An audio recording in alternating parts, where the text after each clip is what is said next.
weil der Mensch ein Mensch ist, drum braucht er was zum Essen, bitte sehr.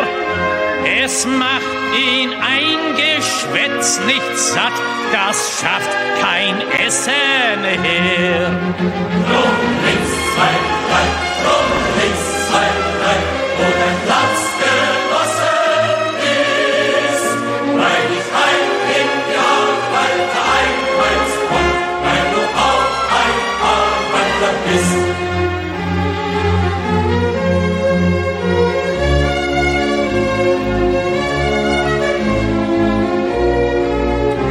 Und weil der Mensch ein Mensch ist, drum hat der Stiefel im Gesicht nicht gern.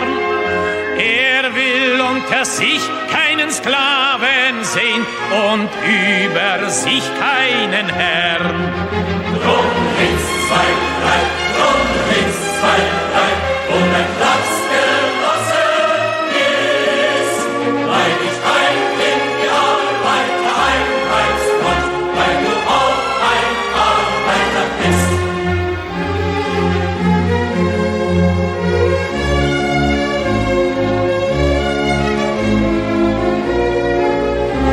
Und weil der Prolet ein Prolet ist, drum wird ihn kein anderer befreien.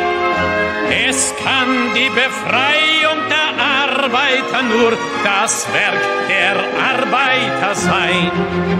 Drum links, 2, 3, drum links, 2, 3, wo dein Platz genossen ist, weil ich heim in die Arbeiter einheimst komm, weil du auch ein Arbeiter bist.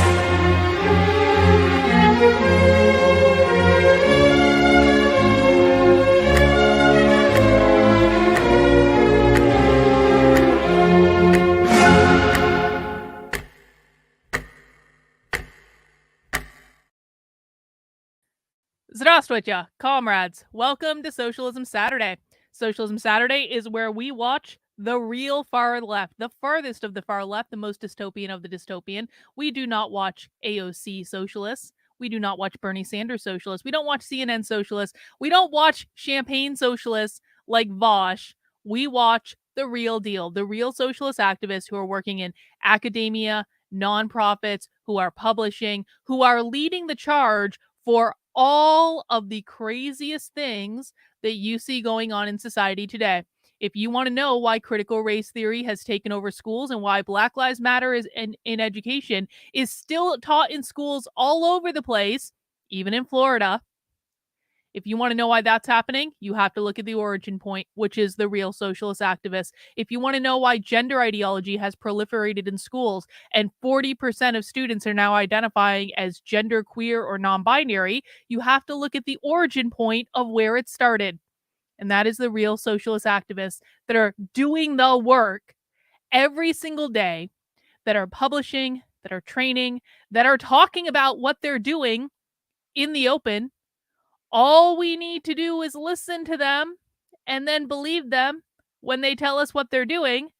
And that is how Socialism Saturday started, because over a year ago now, we realized that if we went back and we watched socialist presentations from 3, 4, 5 years ago, those presentations are the talking points of the Democratic Party today.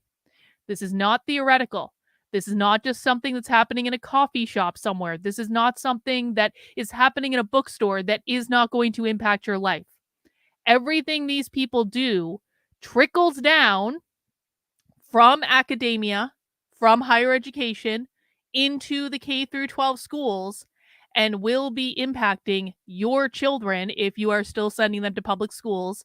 I don't know why you would be, but you know, some people feel like they don't have a choice in that matter. So everything that we watch on Socialism Saturday will end up being taught to your children in public schools today. And that's why today we're doing something very special for Socialism Saturday. Because I wonder how many people in the chat, I usually ask who's new for Socialism Saturday. And if you are new here to Socialism Saturday, definitely let us know that. Welcome if you're new. But I wonder how many people in the chat were here for the very first episode of Socialism Saturday. How many hardcore veterans do we have that were here from the very, very, very beginning of when we started watching hardcore socialism? And the reason I ask that is today we're going to do something special. You know, we've learned a lot since Socialism Saturday started. Let's see, Bot is here from the start. Judy was here from the start. Shannon was here from the start. Reagan was here. Sin was here. John was here. Jan was here. Two ladies came shortly after, so this will be a good one for you two ladies. Leonard was here. John, what did we watch for our very first episode of Socialism Saturday? Do you remember? What did we watch?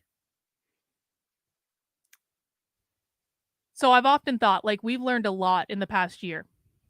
I started Socialism Saturday as a joke. It basically started where I had been doing this series of streams with this guy named Alex, and we called them Sassy Saturdays, where Alex and I went live, and we were a little bit bitchy and gossipy, and it was just fun, and it was like lighthearted, and it was just to screw around. And we had been doing these streams on Saturday, and then Alex didn't have time to do them anymore because he had to work, and so we stopped doing Sassy Saturday. And around that time, I noticed that this thing called the Socialism Conference was streaming their presentations live on a Saturday. And so I was like, how about if we go live on Saturday, and instead of doing Sassy Saturday, we're going to do Socialism Saturday? Would you guys want to make fun of socialists with me? Can we stream their stuff live? And of course, my community, because my community was awesome, is like, yes, Carlin, let's stream Socialist Conference live and make fun of them. Well, the presentation that we streamed live for the very first Socialism Saturday, the presentation that got my attention, was this presentation called Transgender Marxism. And this was a presentation, yes, John knew it, Transgender Marxism. Now, I had known about Transgender Marxism for a while because I knew that there was a book that came out called Transgender Marxism. And so when I saw this crazy thing that this like little socialism conference that no one was really covering, I saw that they were streaming their presentations live on the internet on a Saturday. I was like, well, Socialism Saturday is born. And what I want to do today, just because we have learned so much since we started, I want to go back and I want to watch the very first presentation that we ever watched for Socialism Saturday. Because we weren't really taking this seriously back then. This was a goof. This was like, let's make fun of socialists on a Saturday. And then it started where we were streaming socialism once a week, twice a week, sometimes 3-4 times a week after that, because it drew us into the rabbit hole of insanity that is the origin point for every crazy thing that we see going on in the world. Now, another reason this presentation is special and, of course, very near and dear to my heart is who's in this presentation? Sophie Lewis, our Abolish the Family Goddess, our favorite socialist, was actually in the very first episode of Socialism Saturday. I like, by pure coincidence, Sophie has since become our socialist queen, the Ginger Dragon. We love her. Eventually, she will agree to come on my channel and talk to us. So I thought that this is I really want her to.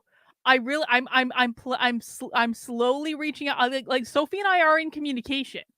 Like, we've talked. Sophie yells at me typically when we talk, but I feel like it's yelling at me with love. I feel like Sophie finds something endearing about me, just like we find something endearing about Sophie.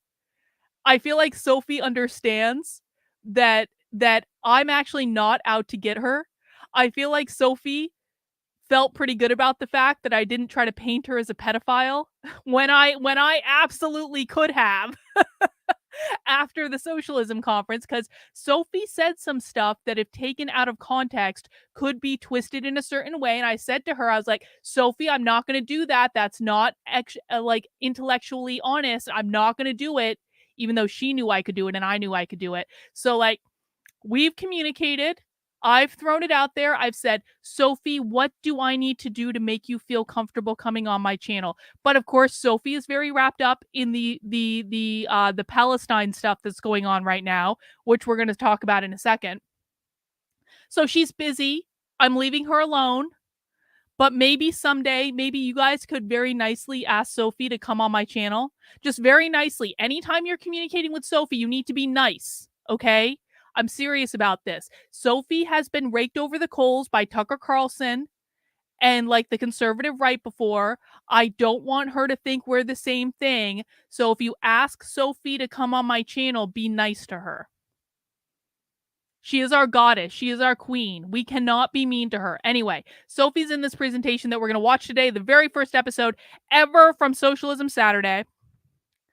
The description is, building on the landmark book Transgender Marxism and its provocative and groundbreaking union of transgender studies and Marxist theory, this session will explore the pressures, oppositions, and state persecution faced by trans people living in capitalist societies, their tenuous positions in the workplace and the home, and the increased right-wing scaremongering about gender ideology.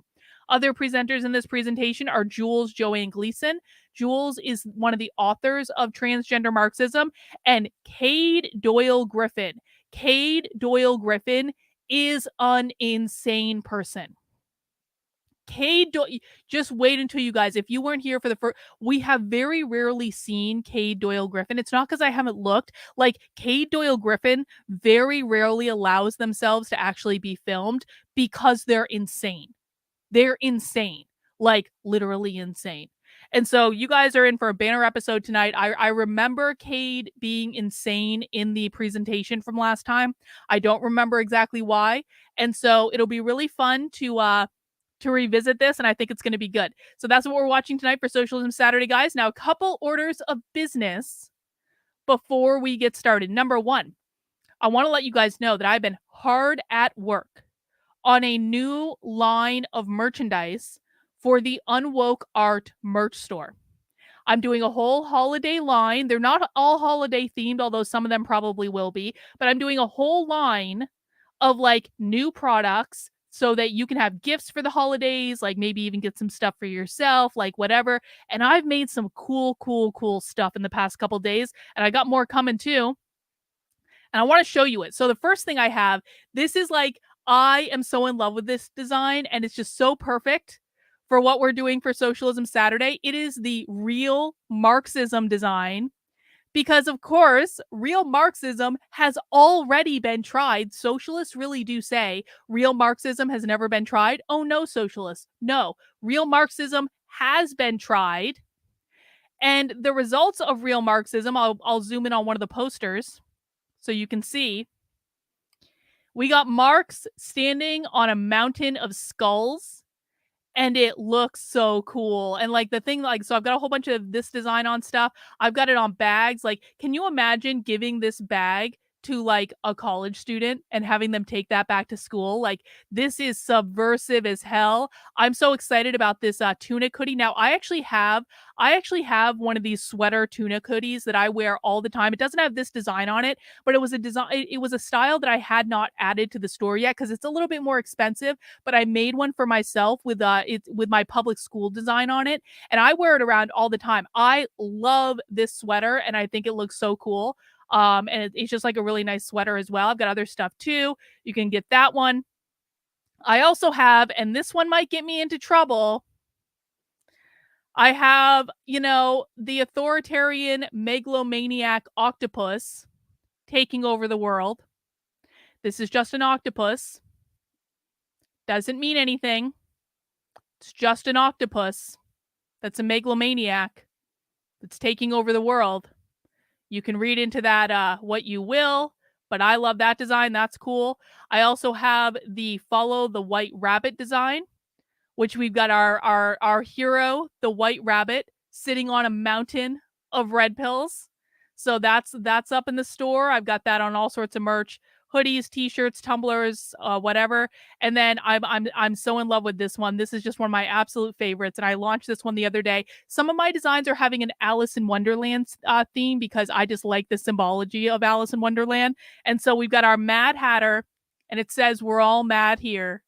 Because, I mean, we watch hardcore socialism for fun, guys. We are mad here. So that's just some of the new stuff that's up in the Unwoke Art store right now. You can access all the new products just by going to unwokeart.com, and it's right up at the top. And you can scroll through and see what's new in the store. I've also, of course, got other stuff in the store. Lots of things. We're going to be turning over the merch in the store. Of course, all purchases do go to support the work I'm doing, which I really appreciate. And you can get yourself something cool. Get yourself something cool for the holidays, for your friends, family, what have you. If you have any special requests, let me know, because I love making this stuff. I really genuinely do. I think it's some of the coolest merch on the internet, and I hope you guys like it as well. By the way,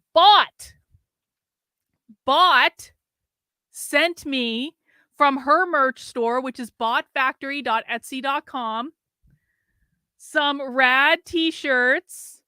I got 2 Aries t-shirts. Bot, these are so rad. Bot has a whole Aries, or like a astrology line in her store, and lots of other cool stuff as well. Bot, please feel free to pop the link in the chat if you want to share your merch store with people too. Highly, highly, highly recommend it. Bot's doing a great job. She's got so much cool stuff in her store. It's unbelievable. All right, next up, I want to pimp the Unwoke Art, not the Unwoke Art, the act. Next up, I want to pimp the Actively Unwoke Substack, because, guys, my Substack is actually my home base for my content on the internet. If you are not yet subscribed to my Substack, I please ask you to do so today. You can subscribe for free. But if you become a paying subscriber, you automatically get a 10% discount code to the Unwoke Art merch store, which is pretty great. So if you're thinking about going shopping in the Unwoke Art merch store, like, you can get 10% off by becoming a paid supporter on my Actively Unwoke Substack today. That's $8 a month or $80 a year. So if you're going to buy some merch in my merch store, like a nice little $8 a month subscription to my Substack, it's going to take care of, like, you're going to get your money's back real quick, is all I'm saying. And this is where I put all my great content, all my stuff breaking down the ideology of the woke left, where I'm posting video clips from Socialism Saturdays, that sort of thing, giving you resources to help you understand what's going on in the world. I have one of the most important posts I probably ever made on the Substack up there right now. It's the Marxist Cultural Revolution timeline. If you want to understand the timeline of how the left took everything over, and more importantly for our purposes, when we're going to reach the Marxist revolution, I think I've got it pegged. I really do. And I've laid out the timeline. I've laid out why I think that's the timeline on the Substack right now. And it's sooner than people think. Like, a lot of us are still going to be alive. So this is the type of stuff that I do. I hope you will consider supporting the work I'm doing.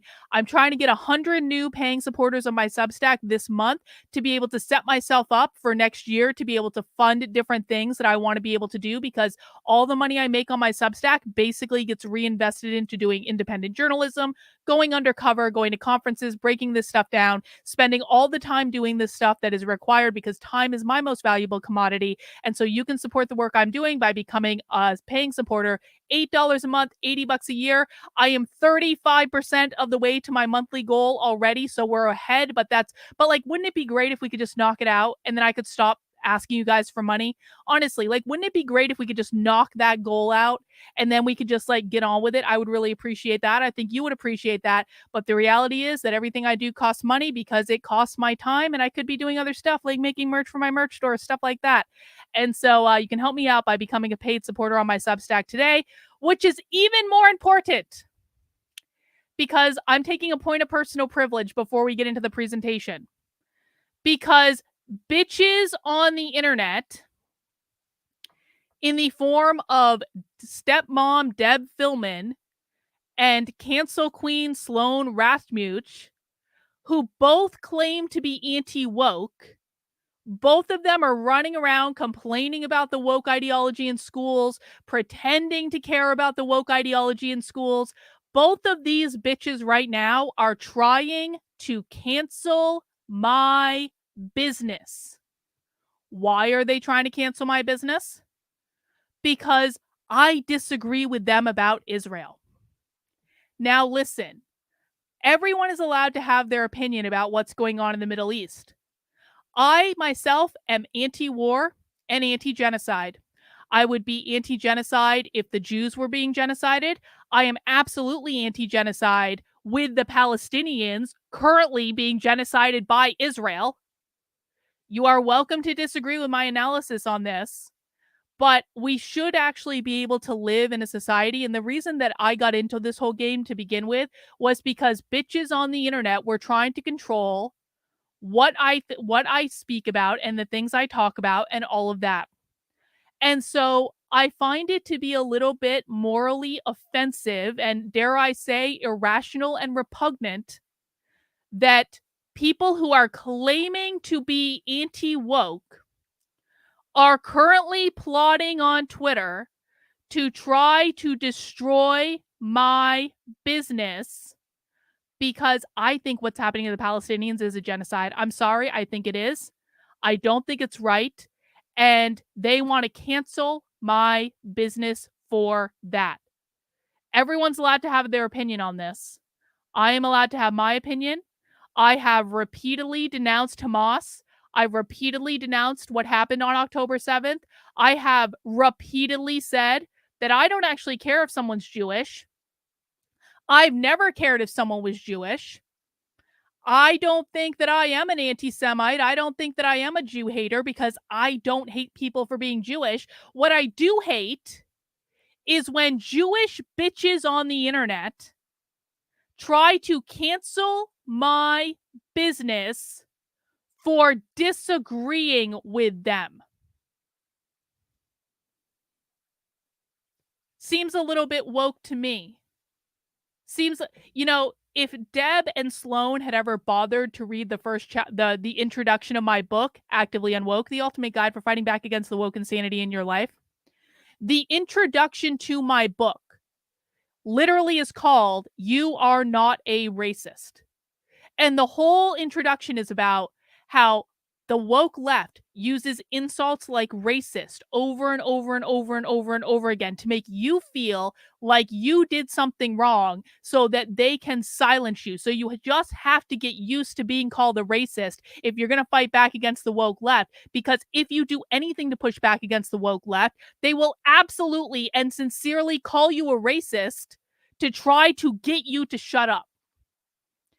Well, in the past couple weeks, the woke right has adopted this tactic and are calling every single person who disagrees with the actions of Israel against the Palestinians an anti-Semite. If you question Israel at all, you are an anti-Semite. If you say that we really shouldn't be killing this many Palestinians, you are an anti-Semite, according to these people. So I'm going to give exactly the same advice to in regards to this as I gave in my book. Just accept that these bitches are going to call you an anti-Semite. Know that you are not an anti-Semite. You have not done anything wrong. You are not calling for the genocide of the Jews just because you're saying that the Palestinians shouldn't be genocided. And these bitches are engaging in genocide denial. Use the language against them. If they want to act like woke leftists, they should be treated like the woke authoritarian leftists that they are. You want to try to cancel people's businesses? Go fuck thyself, Deb and Sloan.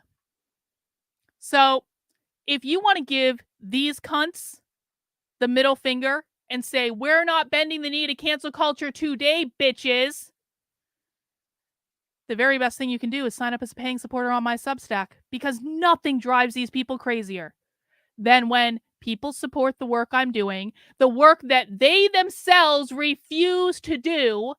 Deb Philman isn't doing what I'm doing. Sloan Ratchmuth isn't doing what I'm doing.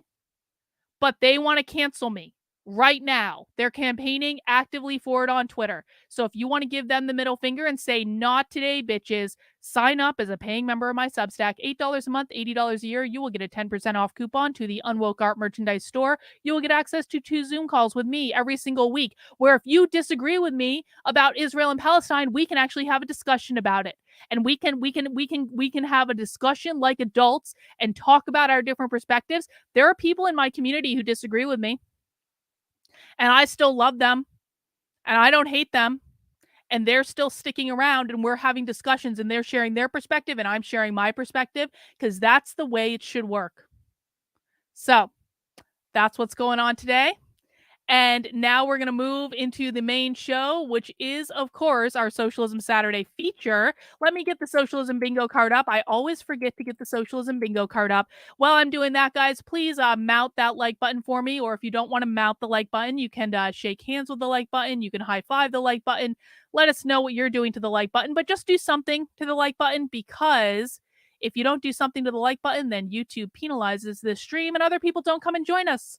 And that's not fun. So let people know that you want other people to come join us. There's the, oh, that's not the bingo card link. Sorry. That is the Unwoke Art Collection link. There's the bingo card link. And there is the bingo card link over on Rumble. I do want to say hi over on Rumble to PS76 and Gronzel, and anyone else who's over on Rumble as well. Please feel free to chat in, guys, if you're over there. I am keeping an eye on the Rumble chat so I can see what you're saying, and I want to thank you guys for being a part of the Rumble community. Make sure you're subscribed on whatever platform you're watching on. Here's our bingo card. You got your free square in the middle. And then we're going for lines or we're going for corners. If you get a bingo, shout out bingo in the chat. You won't win anything, but we will give you a hearty round of applause. All right, guys, let's get this party started. We are revisiting the first ever presentation that we watched on Socialism Saturday, which is called Transgender Marxism, live from the Socialism 2022 conference. Let's get this party started.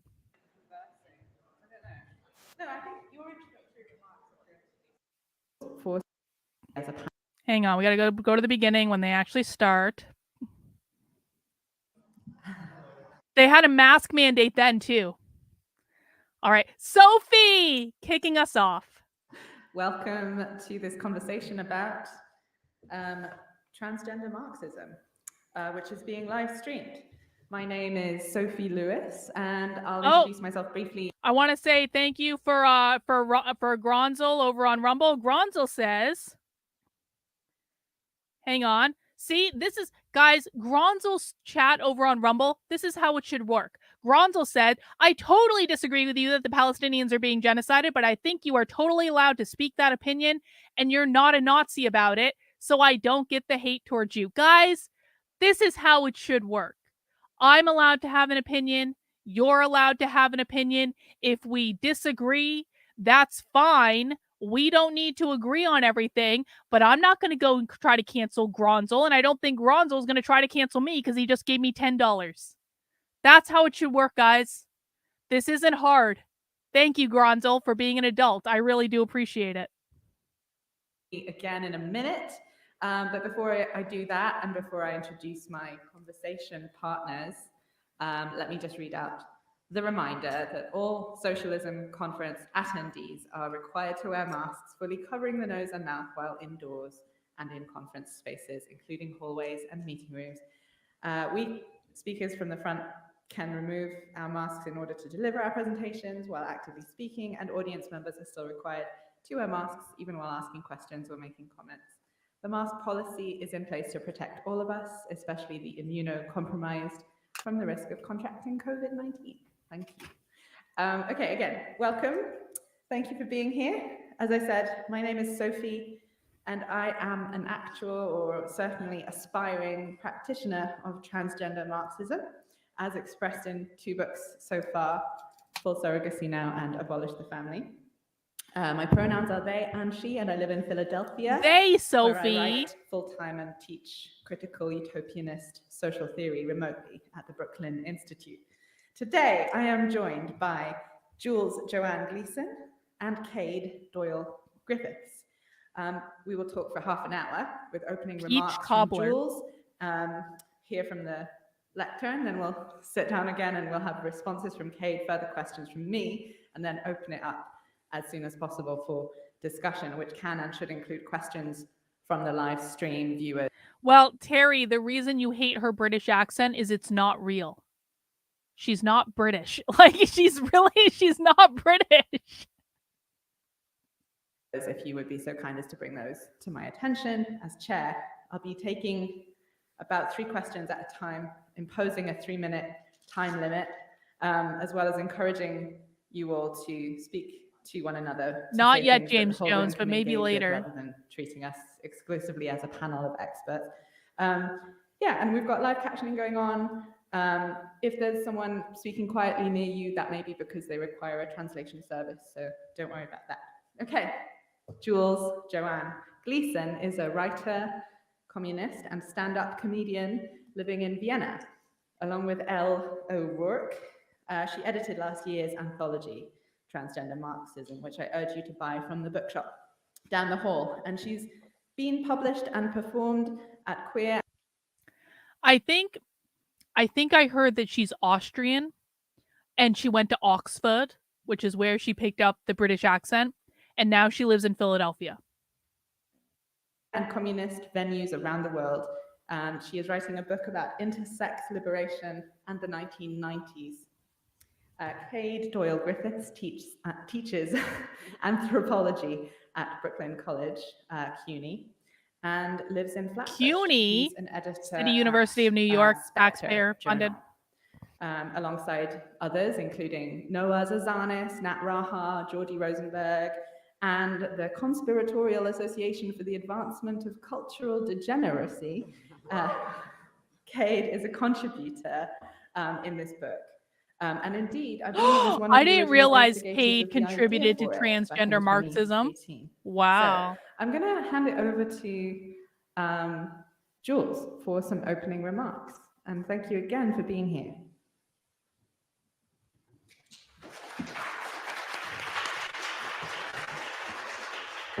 Hi.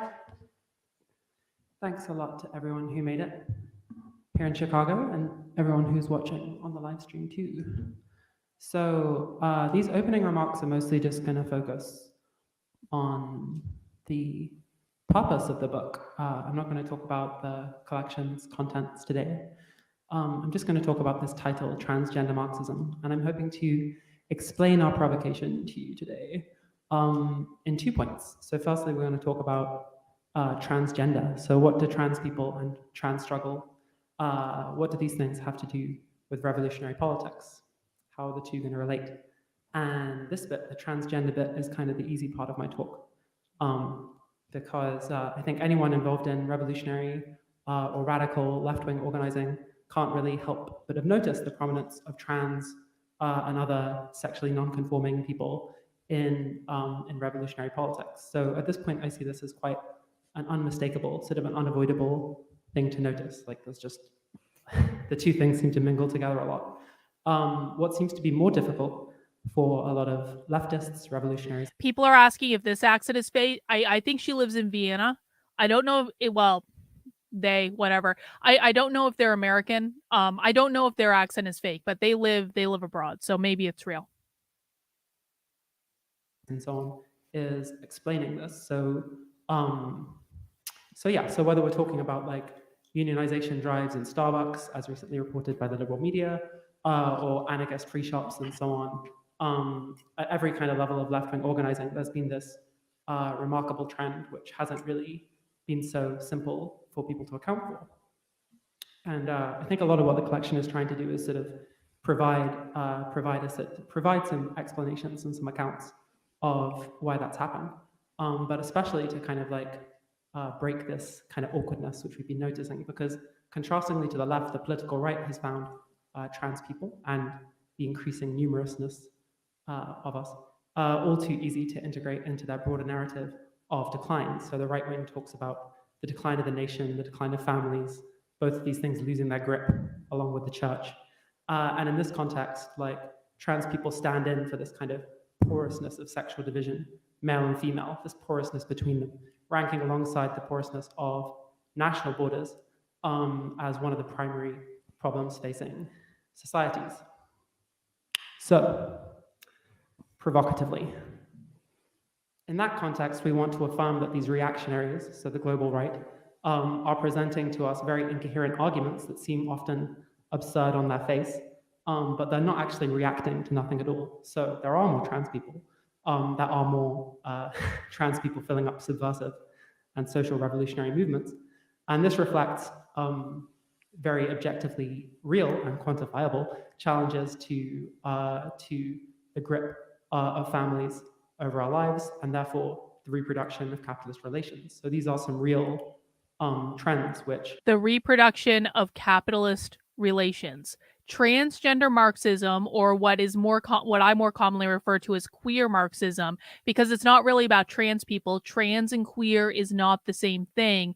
Transgender Marxism or queer Marxism is directly related to efforts to abolish the family. In fact, we've seen them talk about how they're using trans relationships to try to queer the nuclear family because they want to abolish the nuclear family, because the nuclear family supports capitalism. They believe that they cannot get rid of capitalism as long as the nuclear family exists. That's called social reproduction theory, the idea that the norms of society will socially reproduce themselves, in this case through the nuclear family. Hey, Dan, it's good to see you. Is that a Haymarket Books logo or sticker on the computer behind the interpreter? Yes, it is. The Haymarket Books is the organization that puts on the Socialism Conference. So everything you see and hear in this, and they're a massive socialist book publisher as well. So good spot there, Dan. We have to offer some response to. Needless to say, the responses which we offer are pretty different to the global political right.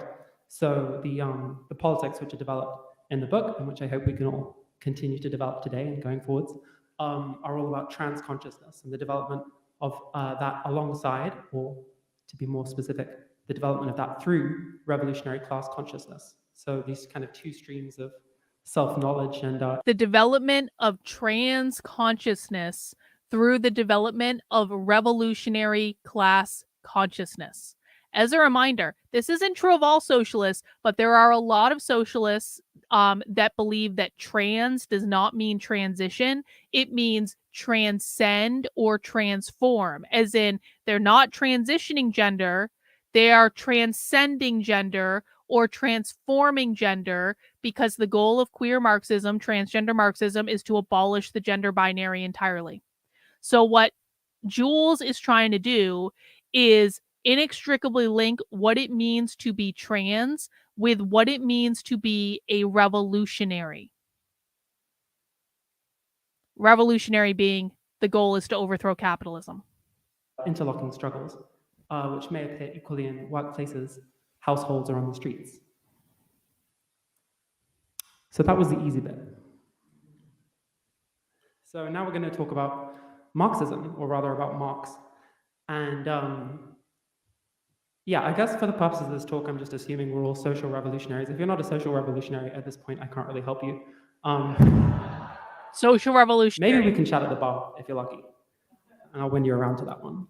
But right, so if you're a social revolutionary, why bother with Marx? Like, what specific traction does his writing and the writing which draws from especially Capital, what's the purpose of turning to that body of texts and that body of analyses for turning ourselves towards revolutionary outcomes? So I think there's kind of two things which are especially useful here. And to put it really simply, I think Marx lets us look at very small and very particular and very one-off or unique things in ways which integrates them into the bigger picture. And then secondly, he also sort of provides a hope of a macro or a larger picture, which I think a lot of revolutionaries have found at least therapeutic and soothing for their purposes. So to talk about the small things first. So in Capital, when Marx talks about commodities and describes them as mysterious things, some people translate this as queer things, but let's go with mysterious for the moment, because I don't want to be polemical. So when Marx talks about commodities, he has this mechanism. But socialists are more likely to be non-binary than trans. They're more likely to use they, them pronouns. Remember, trans and non-binary are not the same thing. Trans, when we're talking about trans meaning transition, trans means you're going from a man to a woman or a woman to a man. People who are using trans to mean they transitioned genders are fundamentally upholding the gender binary, which socialists are against because socialists believe capitalism created the gender binary, and that's why they want to get rid of the gender binary. So they're not in favor of that. Queer people want to abolish the gender binary. They are significantly more likely to go as non-binary because going as non-binary abolishes the gender binary. That's the whole point of it. They're saying I am not man and I am not woman and these things are social constructs and they don't actually exist, and they're rejecting all of it. So I would not say that socialists are more likely to be trans. Socialists are more likely to be they thems. They're more likely to be non-binary. Almost banjo, so they become trans to virtue signal how revolutionary they are. They become non-binary to virtue signal how revolutionary they are. In fact, and I need to revisit this. I need to actually read Transgender Marxism. I do have it. I read the introduction to it. It's a lot. Beth can back me up on this. The actual book Transgender Marxism is a lot.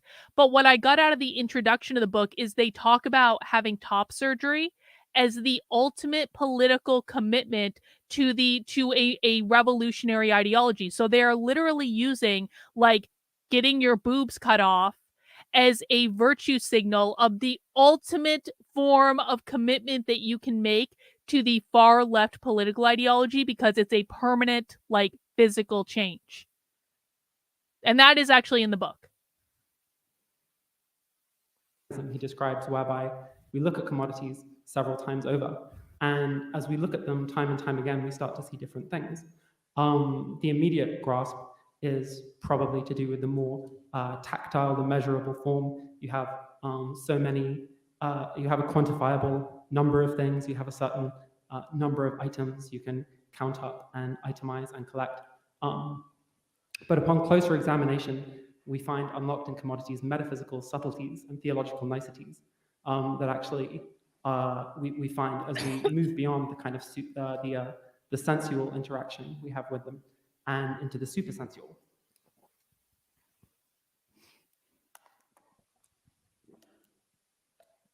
Just sorting out my own sensual engagement. So it's at this point in Capital that Marx kind of cashes the check on his early writings about sensuousness, and that being something which was lacking from earlier forms of materialism. So I think it's exactly this point in Capital which we start to see the use for this kind of approach and the use for this kind of method for examining transgender experiences. We're not really required either to ditch the immediate engagements, the cravings for self-transformation, the collapsings of dysphoria, and anything else like that. We're not really required to side either with those immediate moments and those interactions with those around us on the very tactile or sensory level. We don't have to focus either on those or on the broader picture, the overarching systems, oppression, domination, and so on, to actually provide an account for things. Yet with that said, I think it's inevitable and unavoidable to also mention that this appeal, this drawing back to a larger macro system, to looking at the modes of production and the kind of grander historical accounting, which also provides a lot of appeal to people approaching these revolutionary problems. And Stephen B., thank you for the super chat. Great explanation. So now, what is a groyper? A groyper, Banjo is a groyper. Maybe Banjo, you can explain. A groyper is a follower of Nick Fuentes, who is now my former ex-internet boyfriend. It just didn't work out, okay? No, I actually don't have any animosity towards Nick Fuentes at all. It just like it was just a gag that played itself out, all right? But like no, a groyper is someone who follows Nick Fuentes. I don't know that it's anything more than that. It's kind of like how people in my community call themselves comrades. It's like it's just a thing. I don't know why. I don't know what. Maybe Banjo can tell us, or any groypers who might be watching right now. Maybe Banjo can tell us like why that word specifically is used. I have an idea of why, but I don't know for sure. But you know, they're just they're an internet clique of incels. That's all. Something we kind of deal with throughout the collection, or different people deal with in different ways, is how existing frameworks, whether it's around the consciousness sharing circles of radical feminism, so small-scale experiential sharing circles, or more developed kind of like community provisioning and community discourses. So people with like social positions and like cultural characteristics turning towards each other to kind of come to a collective understanding. I think in one way or another, we find the limit points of these ways of understanding ourselves and understanding our struggles when those struggles continue. So this is kind of like this chance to draw back and to distance, in one sense, ourselves from our immediate circumstances, while also recontextualizing them, is the unique set of qualities which I find arises from Marxist theory. So I think I'm approaching the end of my time, and hopefully this is kind of like giving you a hint as to the substance of the kind of like provocations we're getting at, and proven to you, at least, that we're not simply trolling everyone. Not that that's not valid in itself. Not merely trolling. Okay. All right, well, I think I'm going to stop that. I'm really looking forward to the Q&A, and I'm really happy to see the crowd, which has filled up this room. And right, so I'm going to pass over to Sophie and then Kate.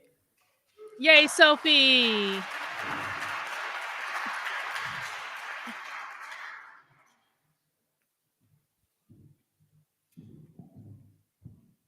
Wait, there is actually, okay.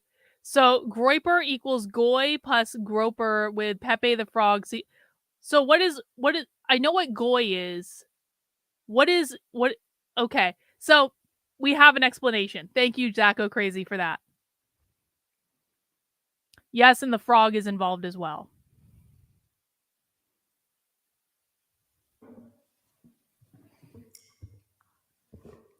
Thanks, Jules. And thanks for finishing this job. I don't, in fact, recall. Okay, so this is Cade. I thought we were going to go into Sophie, but this, again, guys, you're in for a treat tonight. This person is insane. That I gave you that assignment, but if I did, I'm very glad for it, because I'm very glad the book came out. I'm glad for the opportunity to have written a chapter in it, and to get to talk about it here today and in other places. Oh, got it, Zacco. In the future. Thank you. That's what I thought, but I didn't want to say it. Opening remarks, I thought they were quite excellent, and there's a few points that I would like to elaborate on. I think shockingly more than disagree. It's too bad. It's fun to disagree with you, but the question of Marx and what Goy, I believe, is what Jews call Gentiles. I'm pretty sure that's what that means. Marx has to do with transness, I think, is really the appropriate one for this space and this room, in terms of the kinds of questions many of you are probably coming to this room with, and the varied perspectives and experiences of transness or of Marxism that you're bringing here. I really appreciated your little exegesis on the commodity, because I think one of the key features of Marx thought that is crucial for this project is the way in which Marx understands everything as a social relation, right, and a set of social relations, and in relation to each other, and in a constant state of. Oh, Tyrone says Goy means nation. See, okay, can we stop reverse engineering the Groypers? Like, I just need everyone to focus. I know we want to have this conversation. I get it. Go ask the Groypers, though. Like, I need everyone to focus. Focus. We have an insane person in front of us right now. You guys are going to really enjoy this. Change and flux, but one that is predictable, one that has laws of motion, one that has characteristics, right, and changes both in intensity and then in quality over time, right? That's a sort of key feature of historical materialism in Marxist thought. And I think that for me, that's the most important thing for thinking about transness from a Marxist perspective, and just simply in the correct register. And it's also the most important thing for thinking about how we could understand some of the mysterious social conditions that have recently emerged around this question, but also what they mean and what they could potentially mean, most importantly, right? So that is to say, I think in the kind of liberal account, right, transness is often assumed to be a sort of individual inherent characteristic of identity, right? That transness is something any given person may or may not have, and that's how it is approached, right? In the liberal rights register, in the register of individual feeling, right? Sort of all the way down. Okay, so what this person is saying is that liberals, and remember, socialists hate liberals. They hate them. This person is saying how liberals view transness is it's an individual identity characteristic. Now, I don't know where they're going with this, but I'm betting that we're about to see a distinction between trans as an individualistic like characteristic that someone has, like what we might consider like normal trans people, and how socialists view trans, which is going to be about like social, like it's going to be about social change or social systems. This is an individualist kind of essential quality that people may or may not have. That's completely wrong, and it actually explains nothing about why, for example, the number of trans people might change over a short historical period. Just kind of one of the examples it doesn't explain. So instead, I would urge us to think of transness as a social relation, but really as social relationships, as a product, a process, and a quality of social relationships. So transness is about social relationships, which is different than being an individual characteristic. Does everyone understand the difference in how socialists are viewing this? They're looking at it in terms of the collective and how this group of people is going to fit in with their collectivist ideology, rather than looking at it as an individual characteristic. Rottweiler said, regular non-Marxist trans individuals are bad to them. It isn't a part of their collective. That's exactly right. Trans is perfect, Ketson. So trans is how you interact with other people. Remember, like the guy who, like one of the most prominent queer theorists has said that queer is about going against the norm in society. So it's about how you interact with people going against the norm of society. Peyton, thank you for the super chat. Individual equals property, as we have heard. No, I wouldn't say that. I wouldn't agree with that just yet. You might be able to convince me sometime, but I wouldn't agree with that just yet. No, Mountain Goddess, they're very serious. This is how they see the world. They're not making anything up. There's a logic to everything they're saying.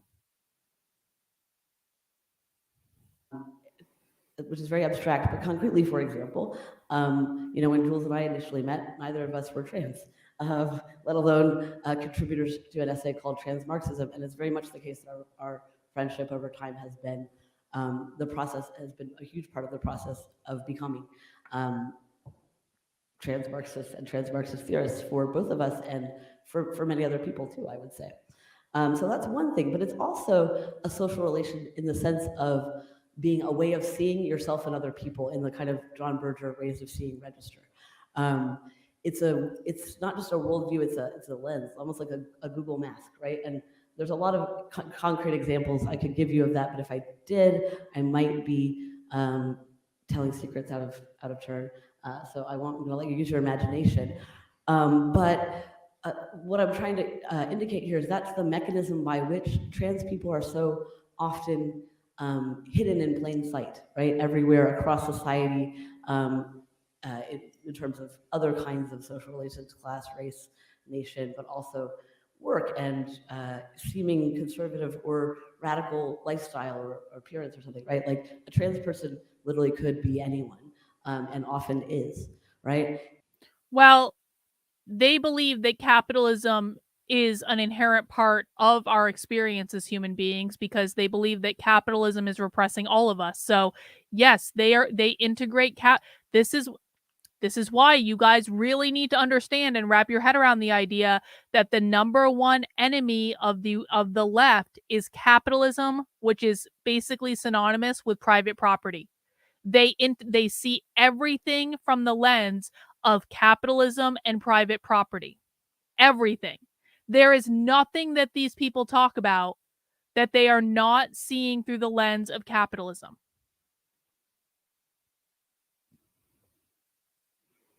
And that's important, right, from a Marxist perspective, precisely for the reason that Marx talks about social relations. He does that because he wants us to understand how a communist revolution, a working class revolution, the abolition of everything that exists could come to be, right? What is the process by which that could happen? And what is our place in it, right? And what by place, I mean exactly the opposite of a fixed location, but a trajectory, a motion. And he does that because that is the only possible strategic way to ask the question of how we could end class relations, capitalism, and human oppression. And so, viewed through that lens of social relation, viewed through that understanding of transness as trans people and transness as this kind of present, visible, observable. Katzin, it's funny that you say this. Socialism is the abolition of everything that exists. Do you want to know why it's funny that you say this specifically? Hang on.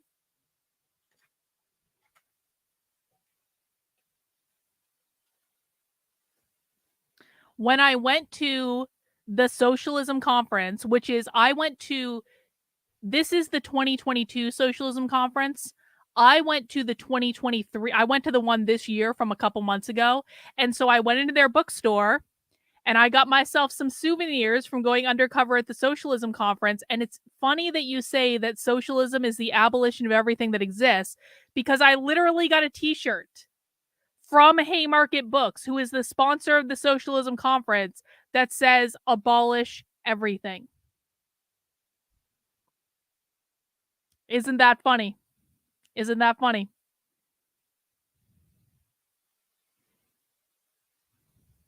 And yet invisible and omnipresent fact. That gives a clue, I think, to the strategic character, the strategic nature of. Lone Wolf has a great question. Are socialists trying to transcend individual being to belong to the collective? Yes. Socialists do not believe in individualism. This is why when you remember back to in 2020 where they had the whiteness culture sign in the Museum of African American History, and one of the things on that sign was that individualism, rugged individualism, was a sign of white supremacy and white supremacy culture.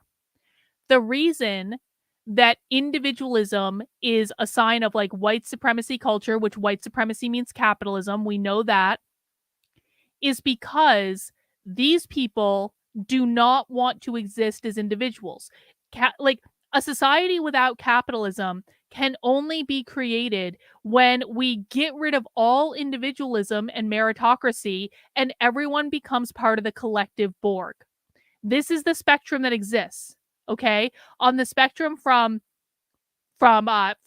communist to anarcho-capitalist, which is going to be like your most like right-leaning like libertarian, it is the spectrum of ultimate collectivism versus ultimate individualism.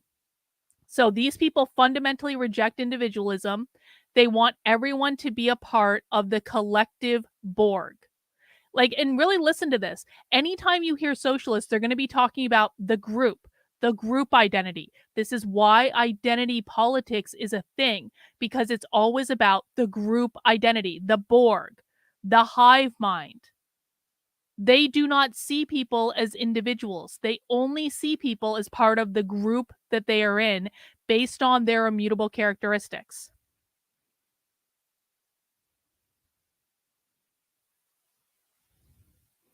Well, tell Scott Adams to unblock me on Twitter and maybe he would have learned about that 2 months ago. Thinking through what role trans people play potentially in a communist revolution, and thinking through who we are, where we are, why we exist, and what we're for in a kind of directional sense. So that's more or less, I think, how I wanted to respond. And I think I didn't contradict you anyway, but I hope I added on to your already wonderful intro. Okay, let's speed into conversation. Oh, Sophie didn't want to go, I guess.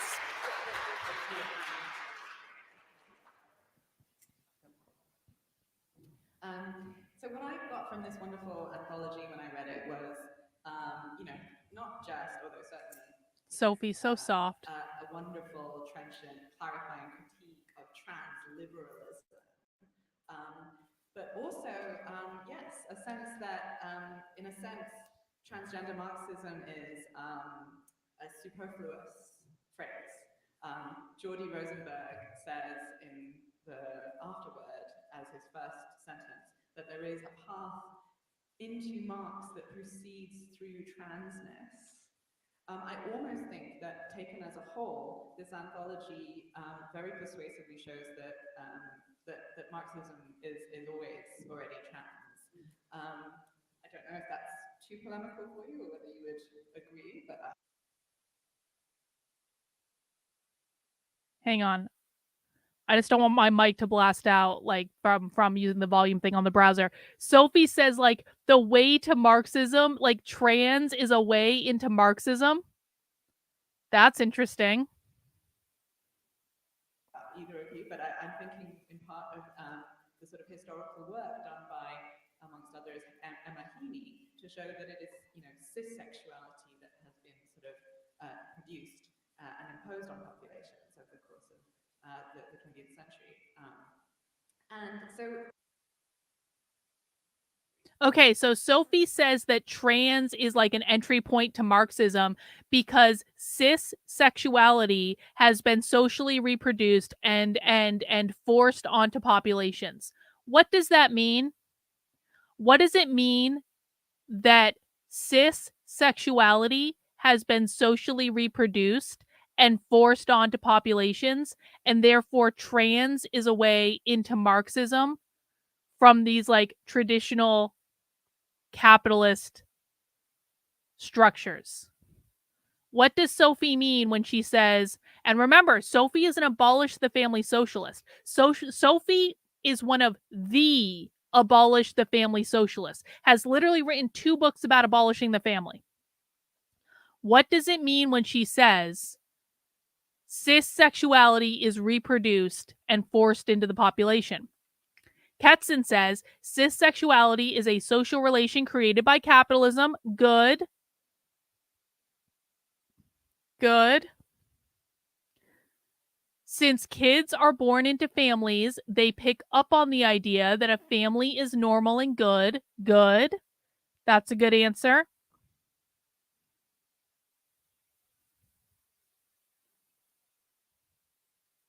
Tayton says the gender binary created the family and upholds capitalism. Yup, it does have something to do with that. Social reproduction theory, Philosophus, that's what I was looking for. So what Sophie is saying is that cis heteronormativity is socially reproduced in the nuclear family and therefore kind of like forced onto people as a social construct that is like reproduced in the nuclear family. Does that make sense to everyone? And that trans is a gateway drug to socialism. So if you are fundamentally rejecting cis heteronormativity, which is basically the basis of what queer Marxism is, it is a rejection of the norm. It is about destabilizing societal norms that have been created through social reproduction theory and the nuclear family. So they're saying that to be trans is to like get on like a gateway drug into Marxism. Because families reproduce capitalism. Yup. Exactly. The social relations of the family being a microcosm of capitalist society. Exactly, Ketzen. Well done. Yeah, as you say, it's not just trolling, right? Despite, notwithstanding the face of the TSA agent who pulled this out of my bag when I was flying here. And I want to, dwell for a moment in perhaps a slightly more theoretical realm than I've experienced so far at this, wonderfully practically oriented conference. Before moving into perhaps a more practical assessment of contemporary struggles, the contemporary sort of material, conditions of trans life right now. Right, spoiler, they're not great, are they? But yeah, I wanted to reflect for a minute on the fact that the first thing I read by each of you, my dear comrades, was this text called Kinderkommunismus. I can't remember the full title. A materialist feminist analysis of the family and a case for its abolition, more or less. 21st century feminist case for its abolition. And I wanted to perhaps, maybe this is too predictable given that it's me, but I'd love to hear just a few remarks from either of you on why it is that trans Marxism opens up the terrain of, what Angela Metropolis calls, oikonomia, the household, in a way that. Hang on. Katzen says, you just know that one day Sophie will meet the man of her dreams, get married, and have 7 children. Sophie has been in a relationship with a woman for 12 years. I know this from her Instagram, where I follow her, where she also sometimes posts naked pictures. Sophie, I'm pretty sure, also is polyamorous and has a relationship with a man.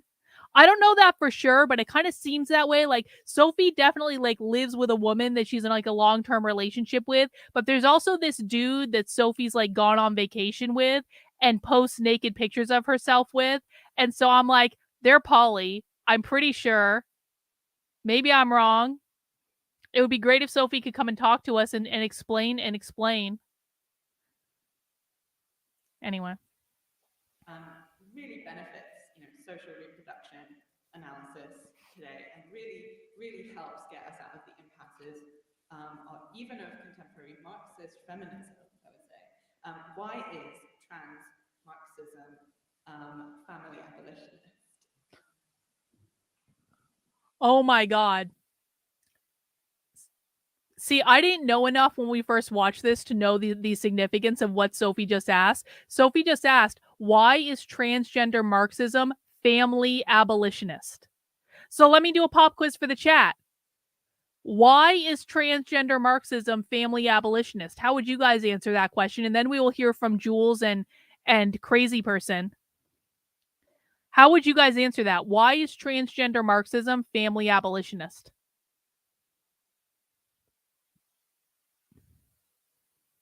And good answers from Gronzel and PS76 over on Rumble for the last pop quiz as well.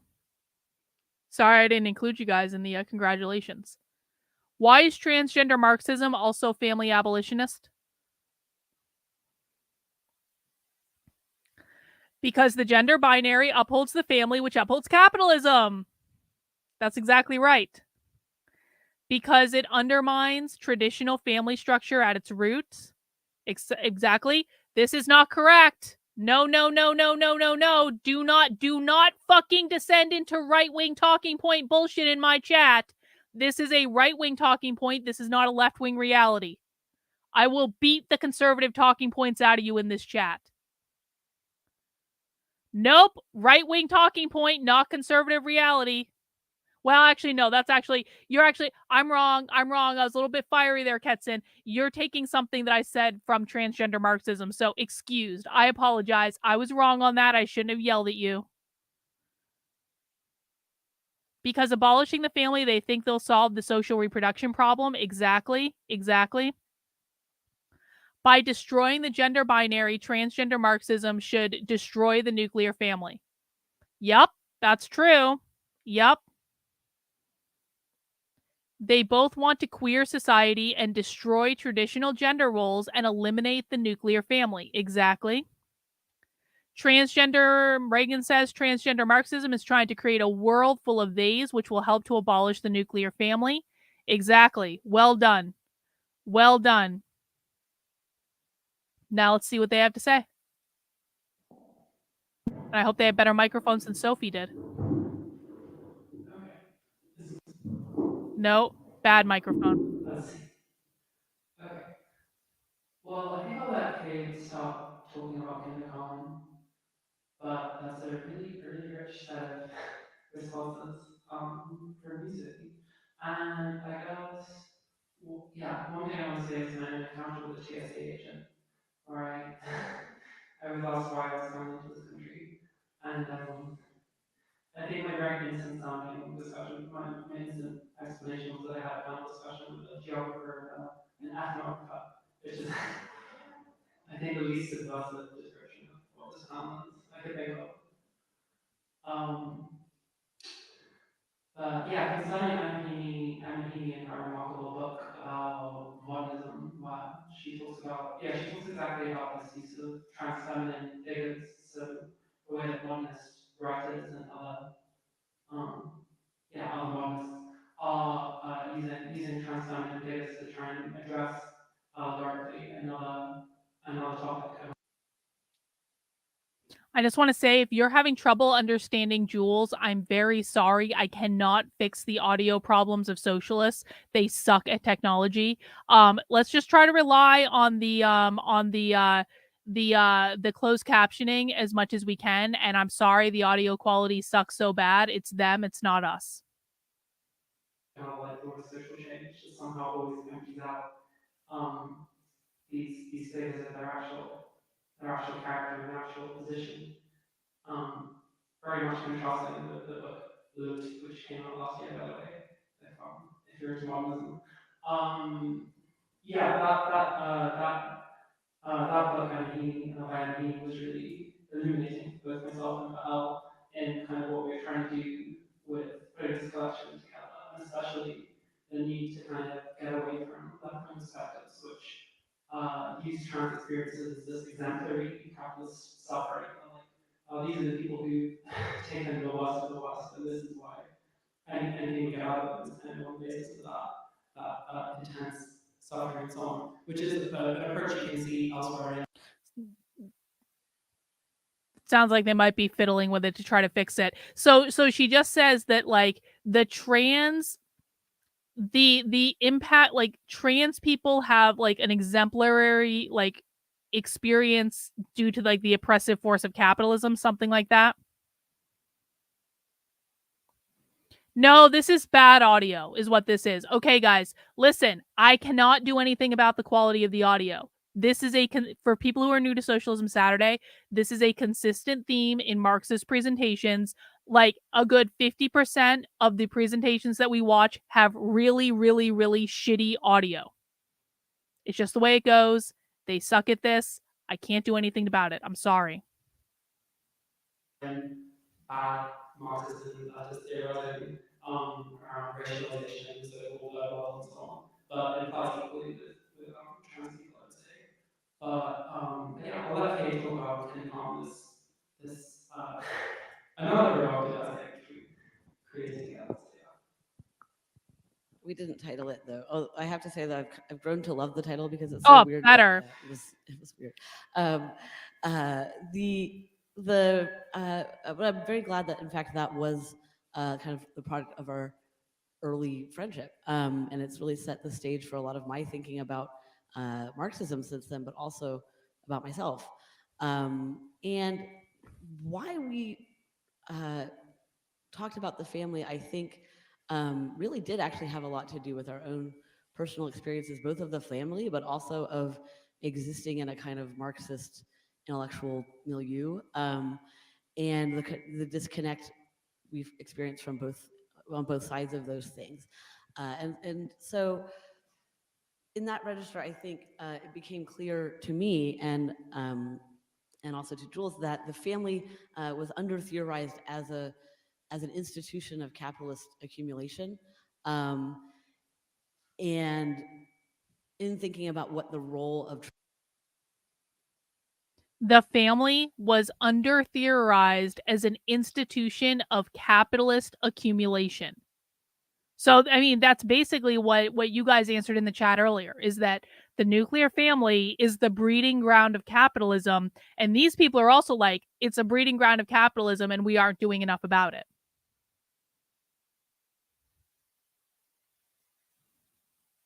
Trans people in the family and how people, less how people become trans, but how people are prevented perhaps from becoming trans or decide not to be trans. We really began to think about the coercive aspect of the family, right? Its role as a disciplinary apparatus on the working class, which is very multivalent, right? It's at the register of, it's not just feeding yourself that drives you to go to a horrible job that's draining your body and mind, because that kind of sometimes wouldn't make very much logical sense, right? But it's about feeding other people around you. It's about being a support and perhaps even sacrificing yourself, right, for this collective of people that you love, namely your family. but it's also a coercive apparatus in the sense that it becomes the space of conditioning people so that they will be appropriate for the production of labor power, for selling their labor on the market, and that has all. What have I said in terms of this is social reproduction theory? So, what this person is saying is the family conditions people to be of value in the production of labor for selling labor on the market. What that means is the family is the point at which the future generation of proletarian workers is created, which is why the family reproduces capitalism, because the family is supplying the labor to capitalism. She just said the same thing. The production of labor, selling labor on the market.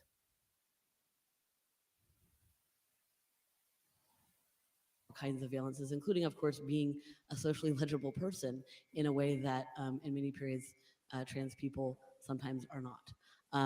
And so, and failing that, right, then the actual material condition of many trans people, almost all of us until very, very recently, in this immediate kind of moment, right, was to be expelled from the family, right, and to experience a kind of double freedom of social reproduction, right? Marx's double freedom is the freedom to live under a bridge, right, and to sell your labor on the market. Well, the double freedom from the family, right, is the freedom to do as you please, right, with absolutely no support whatsoever, of the kind that is considered normative in the context of a family, a normative family, whatever that might be. It isn't, of course, but in fact, there's a kind of a different double character to it, right? And thinking as a Marxist is the thing that led me to think about this, which is to say, the other double character is that, or the other question to ask is, why are queer and especially trans people sometimes accepted in a family and sometimes not? And what are the conditions that determine that? And often we think of that as being, is it a good liberal family or is it a bad conservative family? That's actually not borne out, right, by what actually happens typically. But also, so what is it, right? If it's not purely this ideological register, what else might it be? Well, the idea we came up with in that essay was that the need for how much socially reproductive labor is needed in a given family at a given time is the thing that determines, right, whether or not this kind of most precarious member or members of a family will be accepted or expelled. So the kind of first fired, last hired of the family, right, is.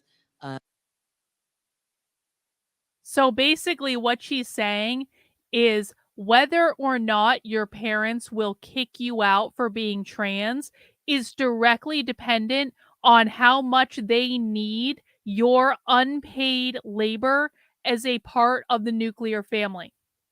And that's not just like, so that's unpaid labor to do stuff in the house, but then they're also saying that, like, it's a child labor argument. Like when the Communist Manifesto talks about like abolition of the family, they're basically making a child labor argument where they're saying that like the only reason that parents have kids is to send them to go work in the coal mines, because without the kids working in the coal mines, they can't financially afford to survive. And so it's kind of the same here. It's like if your kids can go out and get a job and make money and you rely on the income that your kids are making, that might be a reason that you don't kick your kids out for being trans. But it's also about doing the unpaid labor of like maintaining the nuclear household, which is what they call mothering normally. It's like having the kids, raising the kids, is all unpaid labor so far as they're concerned. And so they're making the argument that that in order like the only reason they wouldn't kick their kid out for being trans is they get like labor in return, essentially. Yes, Sophie has a beautiful octopus tattoo on her arm. Like it's actually like a like so far as like socialist tattoos go, Sophie's octopus tattoo is actually a very, very good tattoo.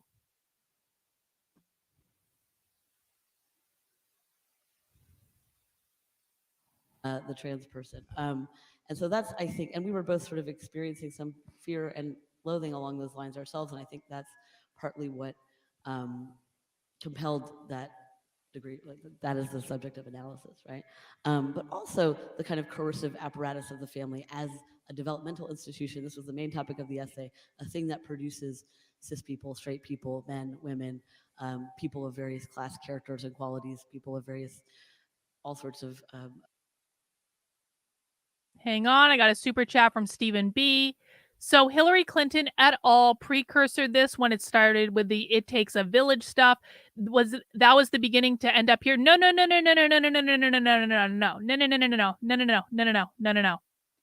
This did not start with Hillary Clinton. This started with the Communist Manifesto that was written 150 years ago. So no, it did not start with Hillary Clinton. This is an idea they've been talking about for a very, very, very long time. So it goes back a lot longer than that, Stephen, but I do appreciate the super chat.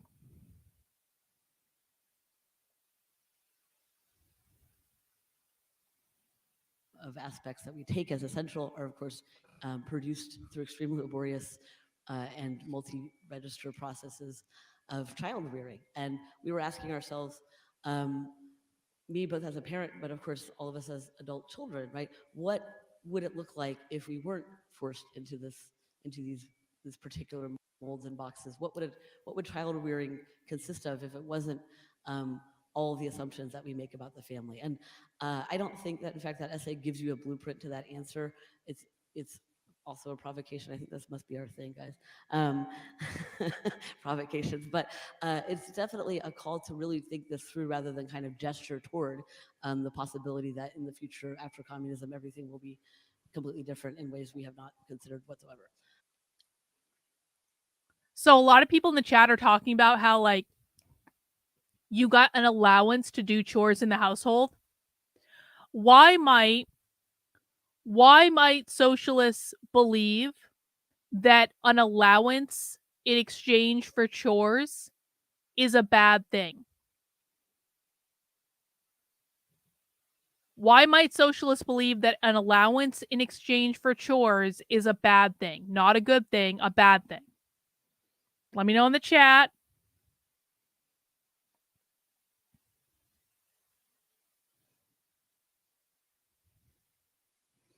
Yep. An allowance is capitalism. This is capitalism. If you are giving your kids an allowance for chores, it teaches capitalism. It quite literally teaches selling your labor on the market in exchange for a service. An allowance to do chores is literally training the kid to be a good worker for the boss. Exactly, guys. Exactly. It replicates capitalist relations inside the home, which means in wider society. It teaches capitalism ideas. It breeds a capitalism mindset. Bartering is still capitalism. It teaches you to just get used to being exploited under capitalism. Great answer. And if we're honest about it, like allowances in exchange for like chores are usually pretty low paid. It's very low paid. And so it's like you're really being exploited when you're doing a whole crap ton of chores for $5. Like if they had to hire a maid, it would cost them way more money than just having the children. So socialists would even go so far as to say you are exploiting children under the oppressive force of capitalism because you know you can control them, which makes it even like doubly bad. Is like you're teaching children to accept less than what they are worth in order to do your chores for you. It's total exploitation under capitalism.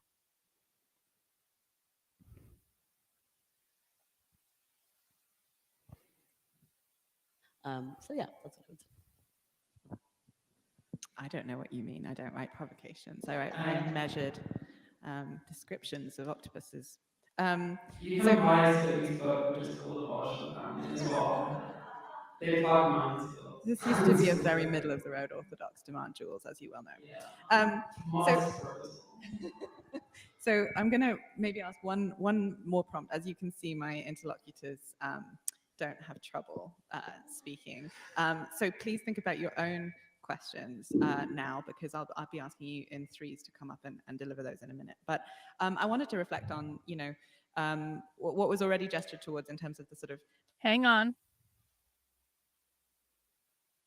This is not correct, but I want to know why, okay. The fact that you feed, clothe, and house kids is irrelevant to socialists. No, it's not. It's not irrelevant to them at all. Because what they're saying is the reason that you feed, clothe, and house them is to exploit them for their cheap labor under capitalism. So it's not irrelevant to them at all. They also, by the way, think it's wrong for parents to have to do the unpaid labor of feeding and clothing and housing the children in order to raise the future generation of proletariat workers, because they quite literally believe that the state should be paying the families, or just doing it on their own, to feed, clothe, and house the next generation of future proletarian workers.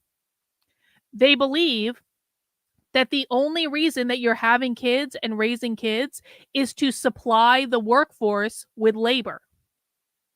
And so when you're feeding, clothing, and housing kids, that means you are doing unpaid labor, which you are being exploited under capitalism to do in order to provide labor to the state.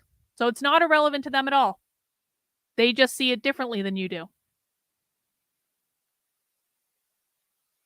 The purpose of children would be to be another, to do what anyone else would do. That's the purpose of children, is to do, and children are on the same level as everyone else in the socialist utopia. The pandemic's sort of impact on what was already a sort of moment of, supposed, trans eruption into the world. We're several years now from the so-called trans tipping point, and that there is, it is not.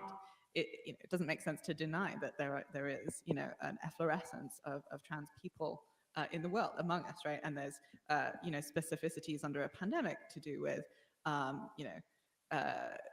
quarantine conditions, fostering, egg hatching, and also coming out from stealth in terms of needing to find other trans people. Listen, I appreciate that you're asking questions, but what I need you to do before you ask a question is I need you to remind yourself that socialists view everything in terms of the collective, nothing in terms of the individual. They view everything in terms of getting rid of all private property, which private property also means individual rights. They view everything in terms of that. So what I'm going to recommend is that before you just post a question in the chat, which I do try to answer a lot of questions in my chat, but what I'm saying to you is that you can actually answer a lot of your own questions by reminding yourself that socialists do not believe in individualism at all in any way. Philosophus says love is restricted by family and capitalism. They do believe in they believe that they believe in a form of love. But socialists do not believe that they will be free until capitalism, private property are completely overthrown. For survival and care. And I do want to just put that on the table to reflect on, as given that it's now kind of combining with a lethal fascist organized assault on trans children, trans people generally, and so on and so forth. But I do want to sort of prompt a little bit of reflection on what Trevor Ellison calls Black trans reproductive labor. For example, the role that Cade, you sort of see for the figure of the specifically trans worker in a sort of pandemic era workerism against work. I think linking this. This is a really great point, David. In 1984, Winston's love for Julia was a weakness to be exploited. That's a really good point, but that's not to say they don't believe in love. Socialists are actually like very artsy. They believe in they have an idealized version of the world. They do not believe that you can fully achieve that idealized version with capitalism still involved. But practically speaking, I think what you're talking about, David, is much more practical in terms of the execution of it. Practically speaking, love would absolutely be exploited under socialism, because love creates a world they can't control. They are loving and caring for this is a great point. In fact, this is why they have mask mandates at the socialism conference, because a mask mandate is about caring for everyone else here. It's wearing a mask at the socialism conference in 2023 was a loving act that you did for your fellow members of the Borg. That's a really good point. Robert asks, who makes and maintains the stuff to sustain society? Everyone. You will have an assigned job under socialism. You will be assigned a job because the government controls all business, all the means of production. There is no more private business. And so every single person in society will be assigned some sort of job that will sustain everything that society needs. And because they have gotten rid of the profit motive by the government controlling all the means of production, they fundamentally believe that everyone is going to have to work a whole lot less to maintain the basic needs of society. And if you don't go to work at your job, you don't eat.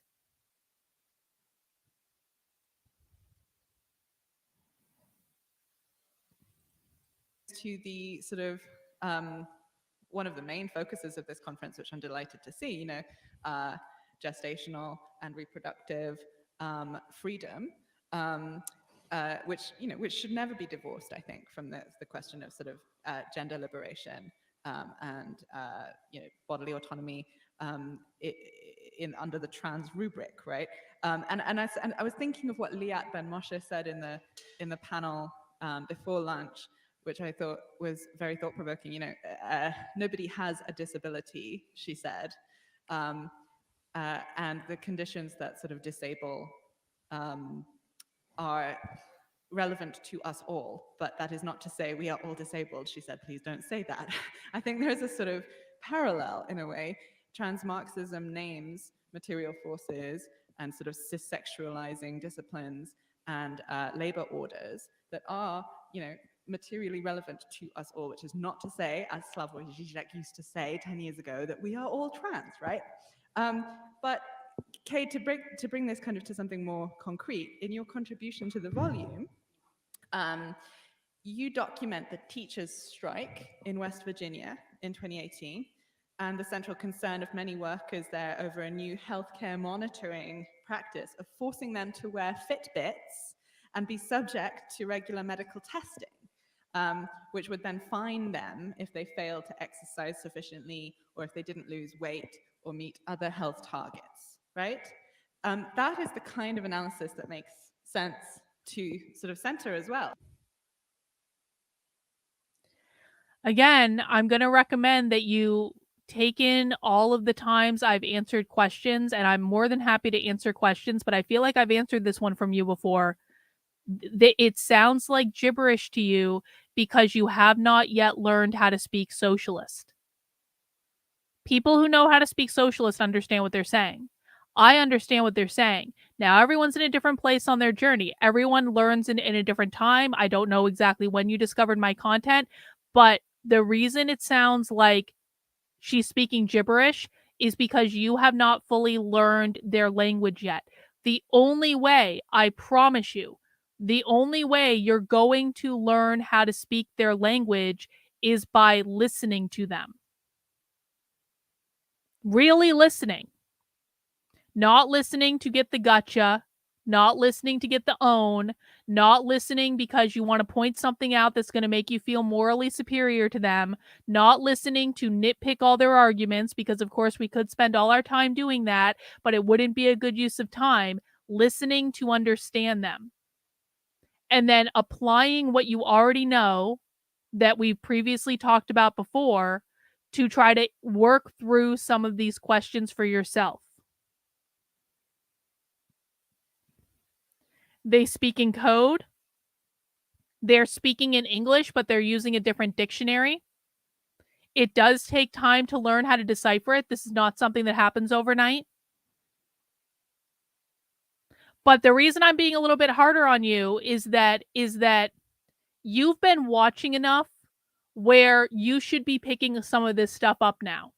So I'm going to push you a little bit, because if you keep coming back and you aren't hearing it and you aren't taking it in, and I'm taking time to answer a lot of your questions, if you keep coming back and there's nothing new clicking, it's because there's something going on in which you're not actually listening. So you're the only one that can fix that, okay?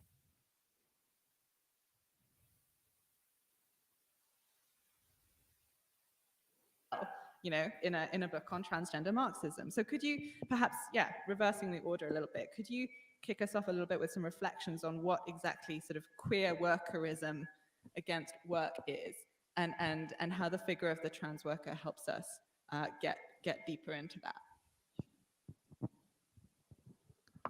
Yeah, I think actually the context of the pandemic and what is, I think, actually observable to me, and I don't know about quantified by the statisticians as of yet, but the pandemic has, I think, dwarfed the trans tipping point in terms of the emergence of newly out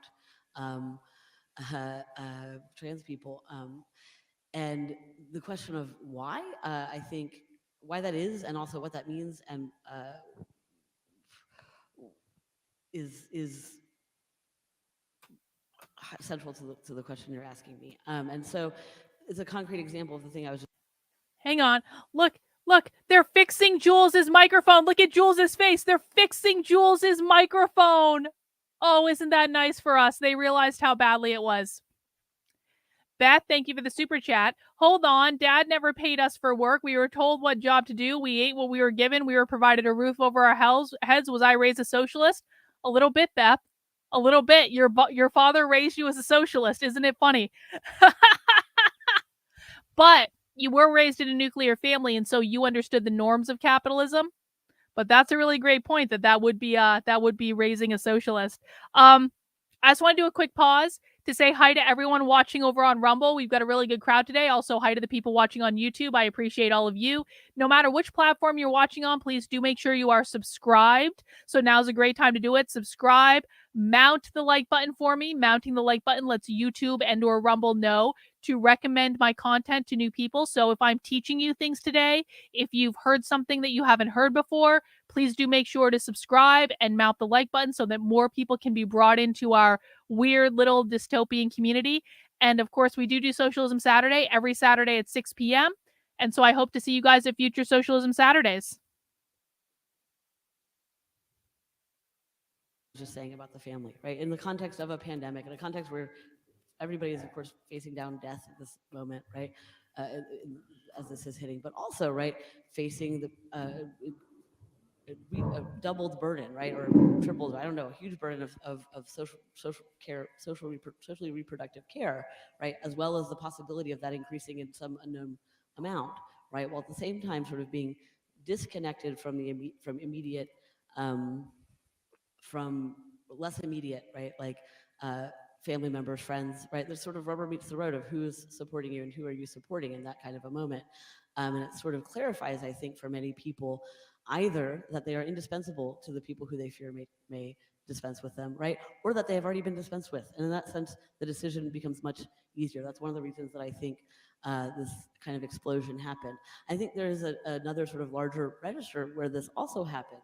And for that, you know, this isn't just, I think, a kind of anthropology, my people thing, but I've done a lot of research on nurses and nurses unions in various parts of the world, as well as on teachers and teachers unions in various parts of the world. And of course, these jobs have a similar character of this kind of meta, socially reproductive, usually state, but sometimes private, right? Sometimes value producing, sometimes not, kind of skeleton of social reproduction for society. And it's a perch from which workers themselves can see very much the big picture, right, of social reproduction while also experiencing it at a critical register. They're sort of organizing social reproduction and doing it in a kind of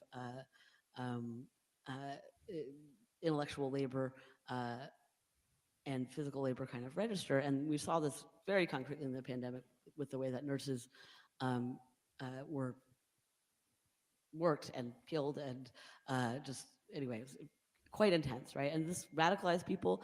The same thing with the really important thing about teachers, of course, and parents is that that was the force that shut down schools. And that was the only force that could in fact open them up. That was the sole force protecting. No, the force that shut down schools was actually the teachers' unions. As it turns out, it was the teachers' unions. The teachers' unions run by socialists in Chicago. Literally, the head of the teachers' union in Chicago is a socialist. Like not even like a democratic socialist, a socialist. Mountain Goddess, thank you for the super chat. You are right. Once I stopped chatting and just listened, I learned way more.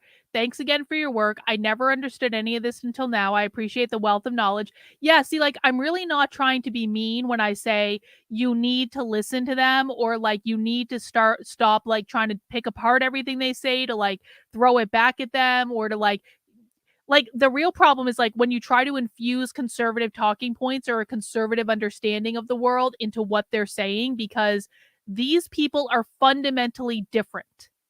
These people do not share your values. They see the world in a fundamentally different way.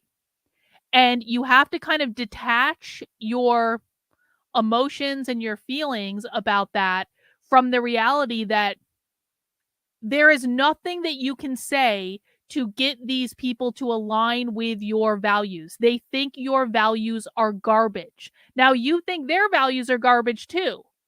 So this is not a matter of saying one is right and one is wrong, because I mostly think all the tribe's values are garbage. I have fundamentally different values than a lot of you, but when you're not listening, truly listening to try to understand how they see the world and just trying to force them into your worldview, that's when you do not understand what they're saying. And it's a lot, and I really do get that, but I'm not being mean when I say, like, you have to listen to them. I'm being very practical. If you don't listen to them, you're not going to understand them. Again says you have to start slow and work your way up to understanding how to speak socialist. It takes a lot of listening and decoding to get there. Exactly. This is a sit on the edge of your seat grad course, mind blown every week, every single week without fail. Isn't it funny, Illustration Station?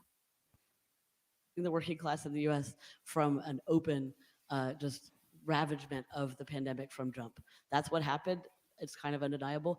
And to me, the direct response to that has been an attack not just on trans people politically and materially, but an attack specifically on teachers, an attack even more specifically on queer and trans teachers as threats, not just to the family, but as threats to the proper, correct reproduction of children. That's why we're being called groomers.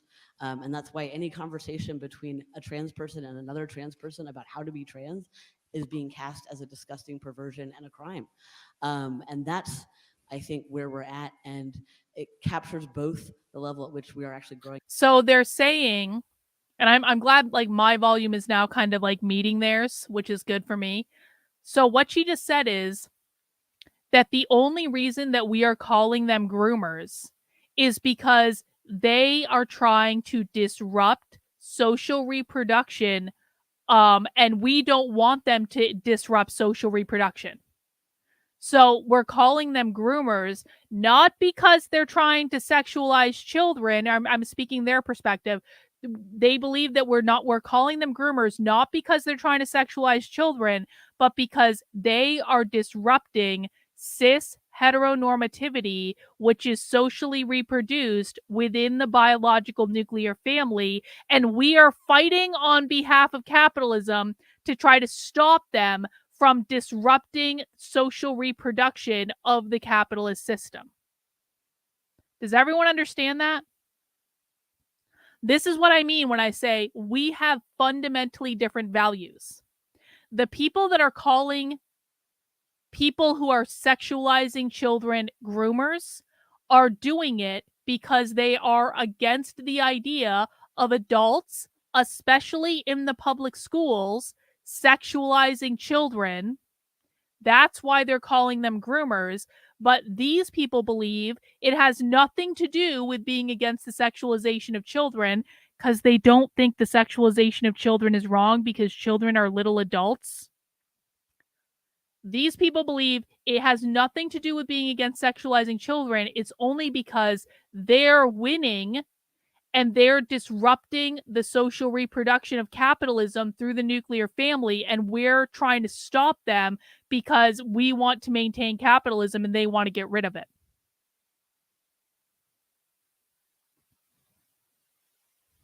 In power and influence, and the level at which, as a result, we're coming under attack. And by we, I don't mean trans people. I mean the entire working class and the way they're organized through the kind of work and location in class consciousness and class reproduction that we occupy.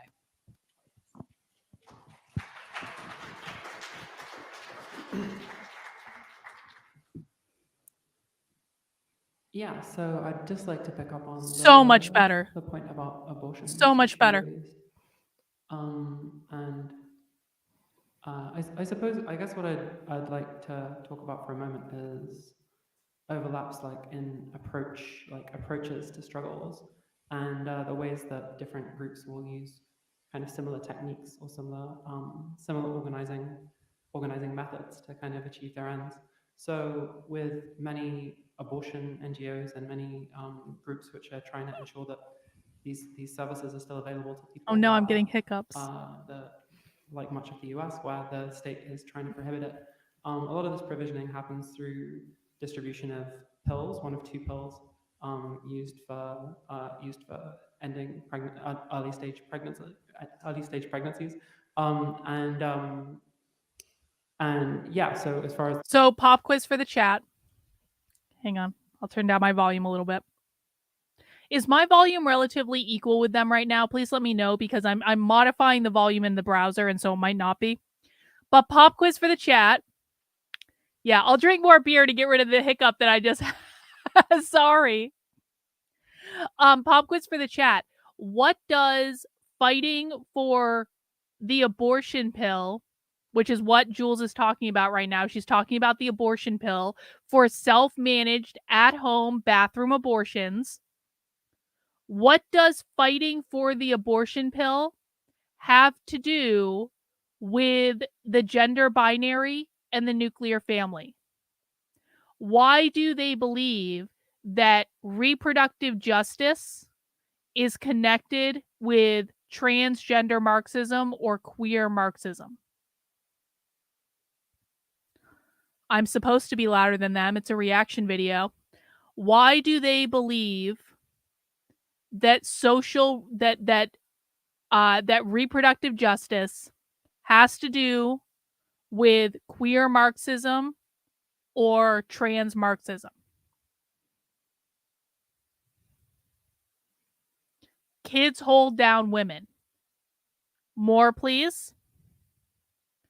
Yes. No abortion means forcing women to do the labor of creating new workers. Exactly. The abortion pill or reproductive justice, abortion on demand, liberates women from reproductive labor, which liberates them from the gender binary and the patriarchy. Abortion prevents reproduction physically and so stops the cultural reproduction of capitalism, which created the gender binary. Great answer, Ketson. They're disrupting the gender binary. Exactly, Ninja. Exactly. Because pregnancy enslaves the mother to capitalism. I love seeing all the different variations of the answers, because like even when you guys are saying kind of like the same general thing, I just like love the artfulness of the way that some of the answers are constructed. To stop the nuclear family, that's a good idea, Natalie. Reproductive justice is another tool to disrupt the family structure. That's why they are for surrogacy. Yup. Gloria says it undercuts both the gender binary and the nuclear family. It allows women. This is a really great point, Gloria. Reproductive justice, abortion on demand allows women to be equal to men, which gets rid of the gender binary, which will inherently trickle down to getting rid of the nuclear family. The pill allows for the prevention of the development of the family. Exactly.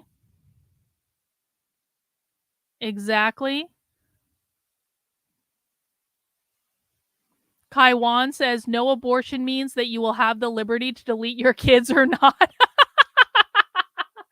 That's quite a way to put it, Kai Wan. That's quite a way to put it. Thank you.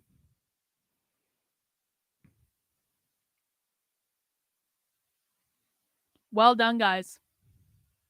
The services provided, this is mostly a matter of like exchanging emails and securing like an address of someone who needs these services, and then finding a pharmacy which is able to ship to that location safely. And this is remarkably similar to the methods used by self-medication trans communities who are not able to access legal or quick access to HRT.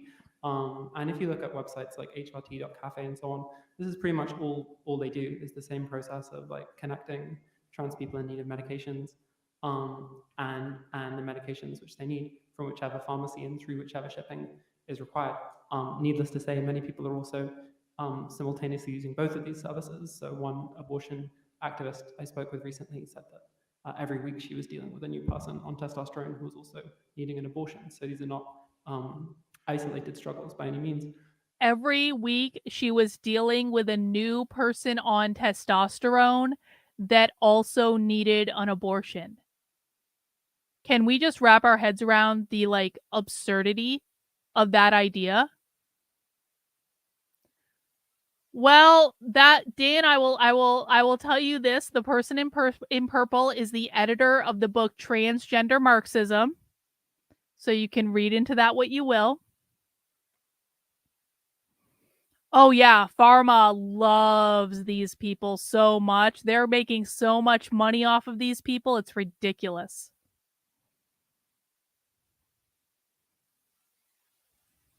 But equally, if we look at, say, for instance, HIV activism, a rare, hopeful story from Britain is from the 2010s, where a group called We Want PrEP Now, which was pretty much one guy running a website, working together with the renewed ACT UP London, basically secured access to PrEP for high-risk communities when the NHS was still unwilling to provide PrEP to several hundred, mostly gay men in Britain who were seen to be at high risk.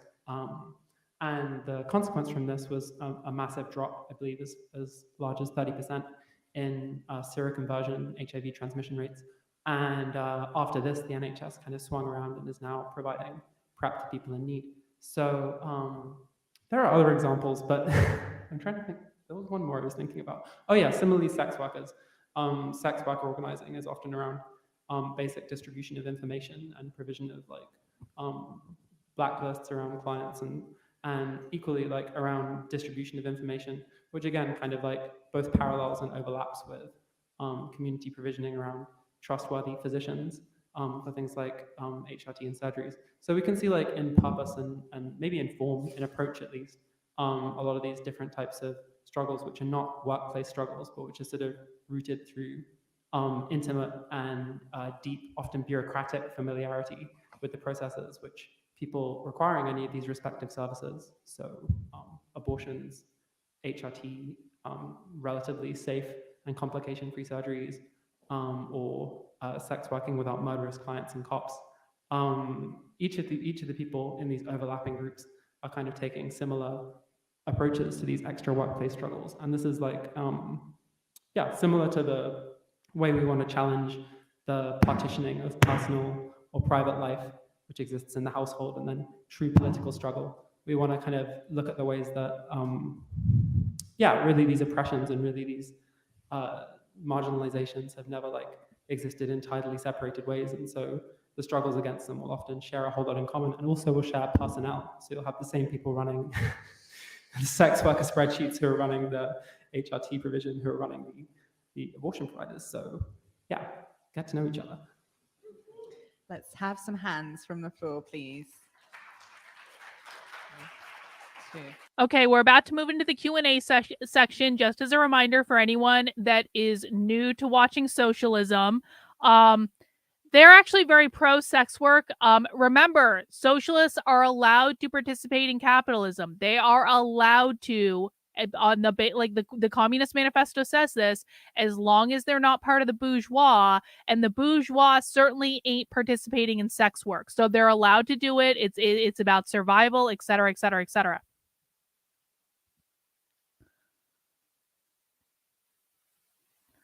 So guys, if you have never watched socialism before, my PhD is in psychology. If you've never watched socialism before, the Q&A section is always the juiciest part. It's where we get them to say the quiet part out loud. And as a reminder, what they're going to do is like several people are going to come up to the microphone at one time and ask questions, and they're going to listen to those questions. They're not going to answer them all like one by one. They take in a whole bunch of questions and then they answer them all in a group.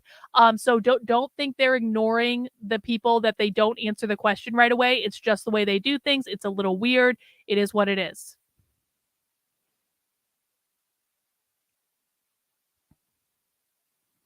Well, no, it's not quite like that simple. Like they view sex work as a legitimate profession. It's not just about buying drugs. Again, I'm going to beat the conservative talking points out of you if you keep chatting in without thinking about what you've already been told.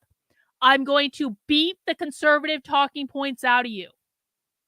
They view sex work as a legitimate profession, not as a basis for just buying drugs. That is a conservative talking point. That is not a left-wing reality.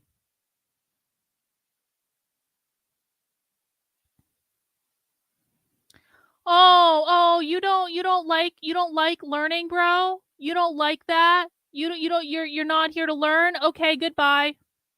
Get the fuck out of my chat. Go away.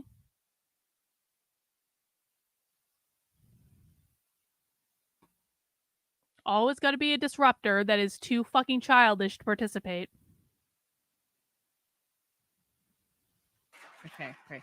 So first, the comrade in the green, then the comrade in the orange with the green hat, and then finally. So I don't know if it makes sense to line up or just to jump up. Okay, great. Go ahead, Eli. Thank you guys so much. My name is Ezra Bright. I'm from the Voice, and I actually have a comrade who wrote the book that we did guys. So I'm really glad that I came on this conversation. I'm so thankful to you for making this book exist. I'm glad that we're having this theoretical discussion right now. I think it's a moment, obviously, where trans issues and trans struggle is a really crucial part of our dialogue, right? A crucial part of what we need to do. But I think it's important to add to this the domain of politics, right? That this is not a purely theoretical discussion, right? We're not going to think our way to trans liberation, right? We're not going to study our way to trans liberation. We do need to think and we do need to study. We need to organize and fight our way to trans liberation. And so that, I think it's important to talk about the role of the state, right? And then to me, I think that demands a permanent revolution perspective on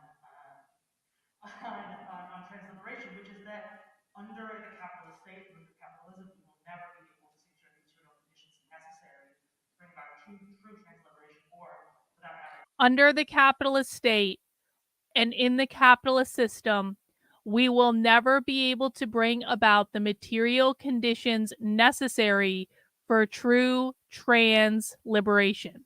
I know the volume is really low on the microphone. I'm sorry. I can't do anything about it. It's their technology. It's not us.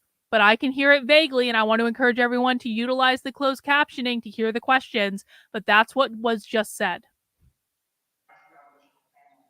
And so I think that in that sense, we have to be always keeping our sights first and foremost our fight is against the state, which then demands that we organize in different ways, right?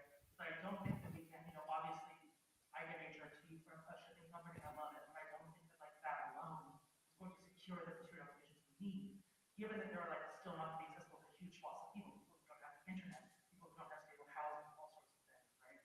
So really, I think what we need to think about is how can we build a fighting trans movement on the streets and in our workplaces that can then marry with these other social movements around abortion, around sex work, around all these things, with first and foremost the workers' movement, right? That will really push us forward and really push us towards liberation.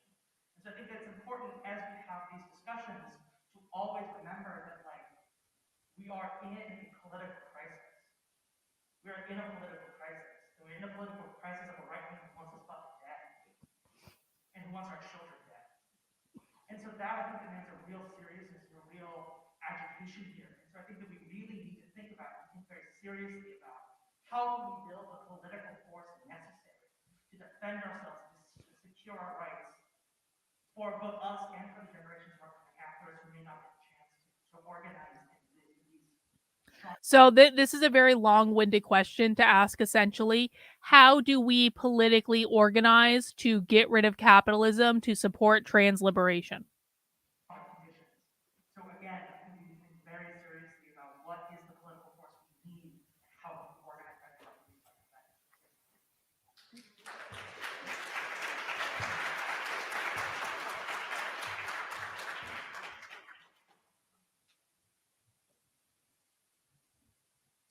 Okay, I'm a little bit weirdo, so is it right if I take the mic and face the audience? Yeah. Yeah, okay, let's do it.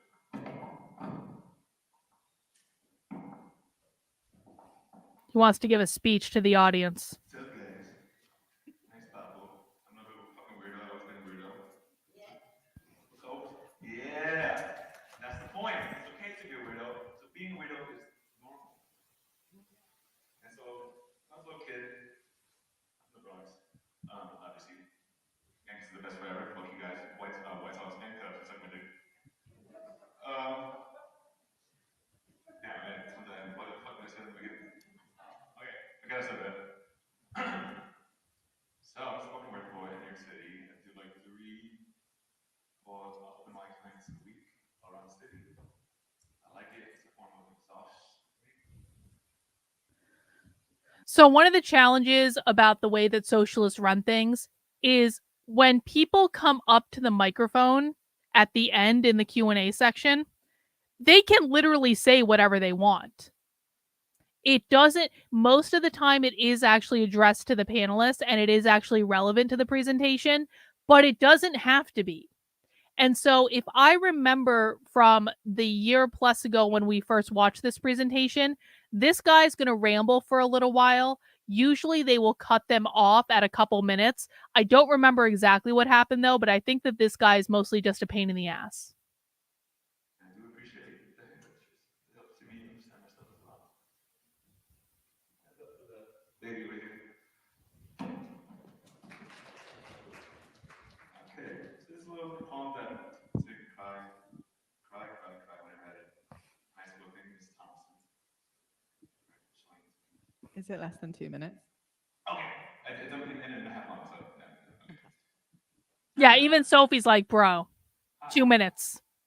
My name is Normal. I'm just here to invite you to match yourself against some standards that I made just for you. I just don't like variety. I thrive on people all alike.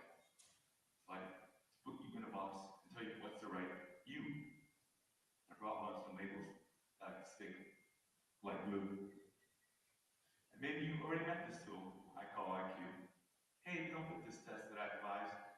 There must be something wrong with you. You know, this world just has no room for people who are like you. You know that throughout history, I built institutions just to hide you. You might know me from the language that I still use to describe you. If you don't qualify as me, I'm afraid I have to strike through. I'm just waiting on a cure, and then I just might wipe you out, size you up, and deprive you. You take it on the inside. So you hide who you are, or at the very least. Oh, wait, look. The asshole that we blocked earlier is back with a new account. And he's trying to waste our time.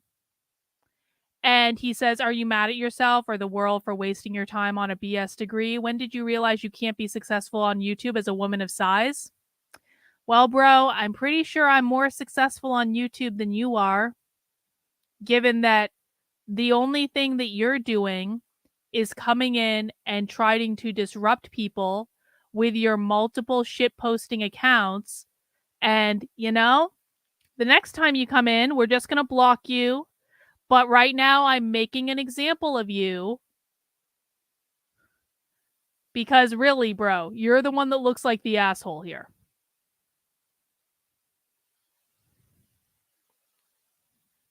Can't even come up with a new name. How stupid is he? Can't even come up with a new name.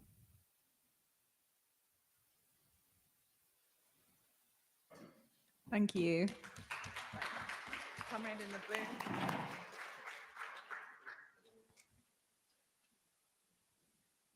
My name is Emerson. I'm a queer trans masculine person.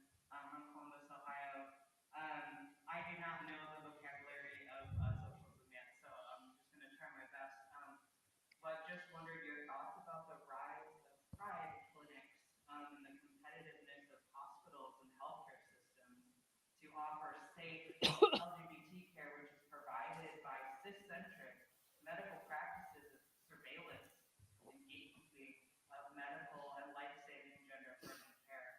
I used to live in Cleveland, Ohio, and there are 3 hospital systems that are competing to have all of their LGBT people get care and are making money off of us.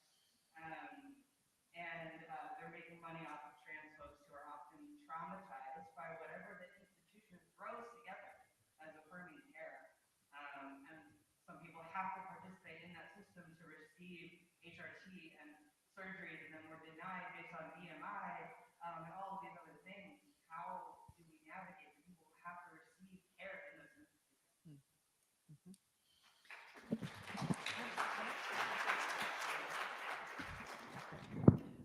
I'm going to take 3 more questions. So I saw the comrade in the khaki and the comrade here in white polka dots and right next to you. Yeah. I'm bad at describing fashions. Oh, I'm so sorry. So would it be better to go with you third? Okay. We can do another round. Sorry, I was. Okay, great. Thank you.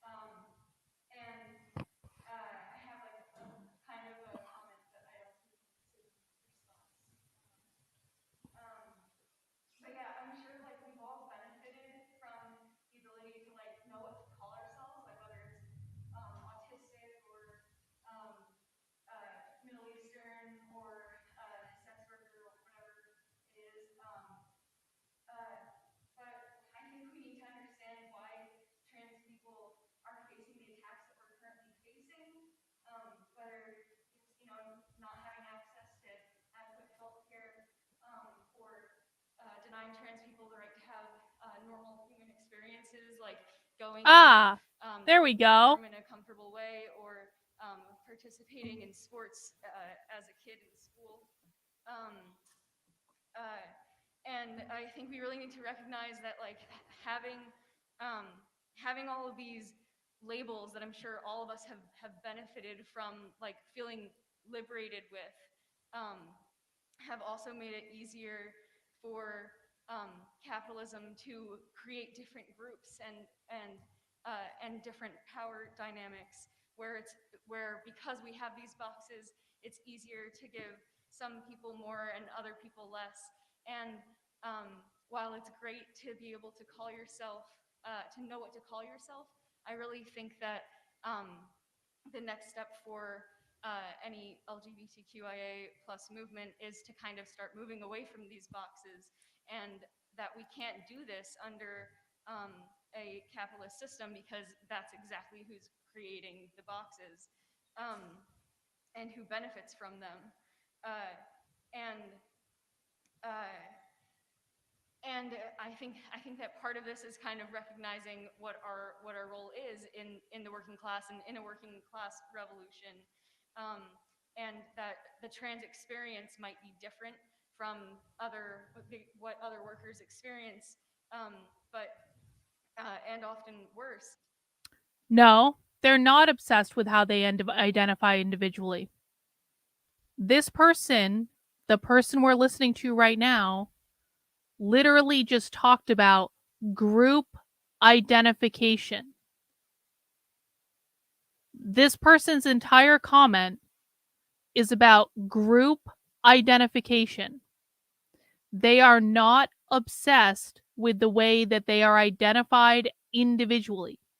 They are obsessed with the collective label for the group that they consider themselves to be a part of.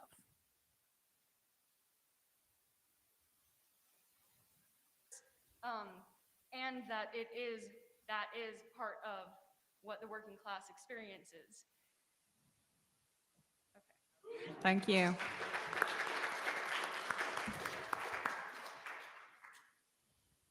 All right, that's trying to run away. Great. Hi, I'm Davis. I use they, them pronouns. I've got a question that's sort of got two phases to it. One about how we talk to outsiders and also about the kind of analytical tension itself. And forgive me if this is just literally answered in the text explicitly and I just missed it. So I have a friend who often wonders about whether there are horizons for the left beyond just self-actualization. Like if there's sort of a moral horizon of what our project is beyond that point. As someone who's trans, I'm obviously, fairly invested in self-actualization in a lot of ways. And also, it's as a worker, like I've often sort of like proposed that one answer to this is a project that goes beyond it. The workers' movement as one particular thing that pushes beyond that point. I was curious for how y'all approach that tension of projects of self-actualization and projects that are more enmeshing than just ourselves, our bodies, our desires. Certainly on a personal level, it has being trans and the aspirations of being trans and the aspirations of being a worker have often felt like very different types of aspirations. And so I'm curious both about how we talk to people outside, like, people have asked me about it, as well as, the actual substance of that tension in our kind of broader aspiration. Thanks. Can you say just one thing? Yes. Who is outside? Well, that's a great question. In my particular case, one of my friends is particularly religious and has looked at the left movement and wondered, are there sort of communities of belief, communities with kind of collective goals that transcend That's a good self? question. And is that something that kind of is present in the left movement? My answer is yes, but it's something that kind of occurs as something that might have, it's not an opposition, but a tension, at least, between actualization and being part of a broader whole. Thanks for clarifying. Of course. That's what this is.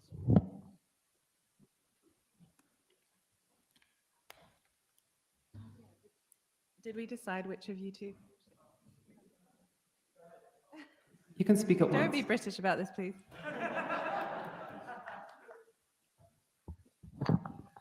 Oh, my Irish ancestors will not be pleased. Hello, comrades. My name's Nate. I use any pronouns. And recently, in the last few months, I've been spending a lot of time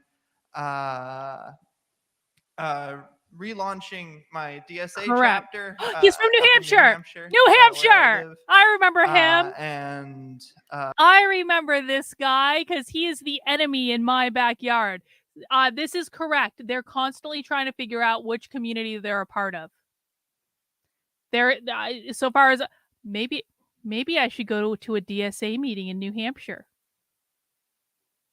That definitely wouldn't. I bet you they would know me. Running for office as a state rep. And I've been talking to folks a lot about socialism, of course, because that's what I'm passionate about. And also, I know that's something that really resonates. So fun fact. There was so in New Hampshire, it's relatively easy to actually become a state rep, much easier than in other places because there are so fucking many of them. There was a state rep in New Hampshire in 2022 who left the Democratic Party because he was a straight communist and the Democratic Party wasn't left enough for him, and he did this well in an elected position in New Hampshire. Now, there are a lot more libertarians in New Hampshire than there are communists, but that was actually a thing that happened. With people is in opposition to the attacks on trans people, we're currently seeing. Like even cis parents of cis children are afraid of their children being accused of being trans or their children's teachers being attacked. But I don't have as easy a way in my head, right, to connect that to broader things like the class struggle and like the dialectical nature of history as, say, more economic issues, right? So like if somebody's housing is like too expensive, like, oh, easy peasy, let's talk about like, you know, the tyranny of landlords. But it's harder to translate like they're coming for your children because they say we're coming for your children. Like how do we get that into a Marxist political program that we can get regular working people who have been actively depoliticized and fed a predominantly like trans liberalist perspective through major media companies? How do we win the messaging battle? You know, no revolution, like be it from Cuba to the Soviet Union, has ever been run without first winning the messaging battle. So that's a big thing I'm wondering. Okay, so we've got half an hour left. I think taking Okay, so I hope that these comments, I think these comments will respond to a couple of questions. Actually, and I think we're all on the same page, kind of reaching toward the same question of how to talk about the working class as a whole and transness, and where does that fit into a revolutionary Marxist perspective. I actually don't think labels are the thing that lets capital divide us. When I was talking at the beginning about seeing transness as a relation, right, and as a way of seeing yourself and other people, I should have also said a way of seeing the potential in yourself and other people and potential relationships. And I want to. Well, yeah, but Arya's a libertarian. Like Arya is not a leftist in any stretch of the imagination. Arya is currently in jail for selling Bitcoin. So, like, Arya is a lot more hardcore than the people here. Like, she went to jail for selling Bitcoin. So, you know. Point out in the attack on trans people, and I've talked specifically about the attack on teachers, but also the attack on parents who are supportive of their trans children, which is still not most of them. That actually includes also an attack on public sector workers who are mandated reporters, as well as turning everybody in the state into a mandated reporter. Talk about an attack on social relationships among the working class. That's what that is. They're criminalizing not so much trans people's bodies or identities or our names or our clothes or how we look. They're doing that unevenly. The thing they're doing evenly is criminalizing and demonizing our relationships. And here again, I mean all of our. Right? Cis people are criminalized by those laws.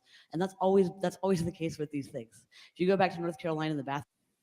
I mean, Arya is not even the worst case. So look up the Crypto 6 in New Hampshire.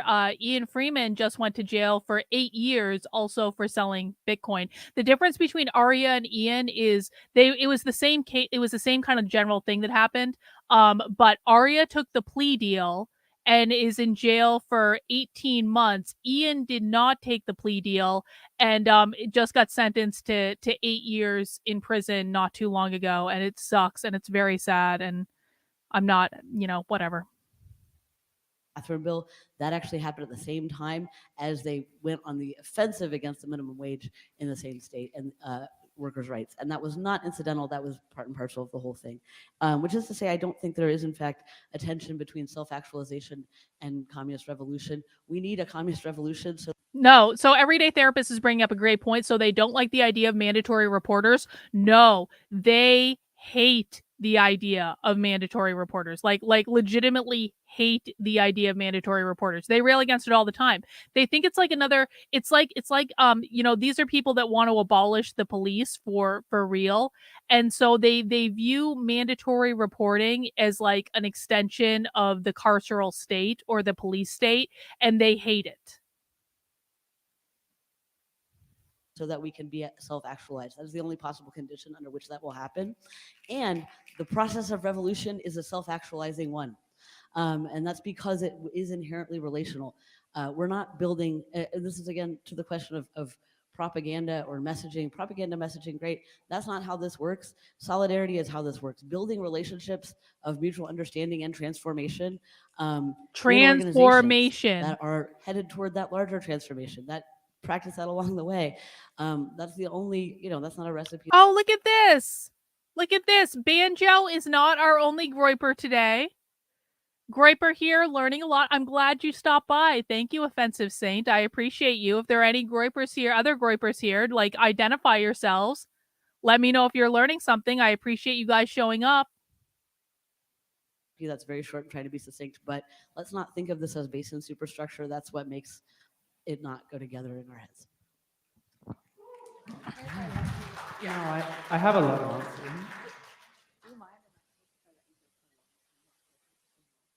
I would rather go now because I have like a dozen things to respond to. Let's do it. All right. Appreciate the questions and especially the comments, the interruption. I think if any of you want to like read poems or come up here on stage or whatever, you should do it. I think these panel discussions are kind of goofy. I don't know why socialist events do things this way. But now that we've done it, I feel like this is my job, right? I feel like everyone's expecting something from me. But Milk Tea Groiper is also here. Welcome, Milk Tea. All right. So many illuminating questions and important themes. So the first question about the state. Yes, we're in continual struggle against the state. From location to location, that looks very different. I guess this country, the United States, this colonial occupied territory, and set of them, this set of colonial territories makes it especially clear because the states are kind of rivals, right? So different states have their own different approaches. So when we talk about the state, it's kind of like a double entendre here, right? You have your local state and then the overall concept of it, right? So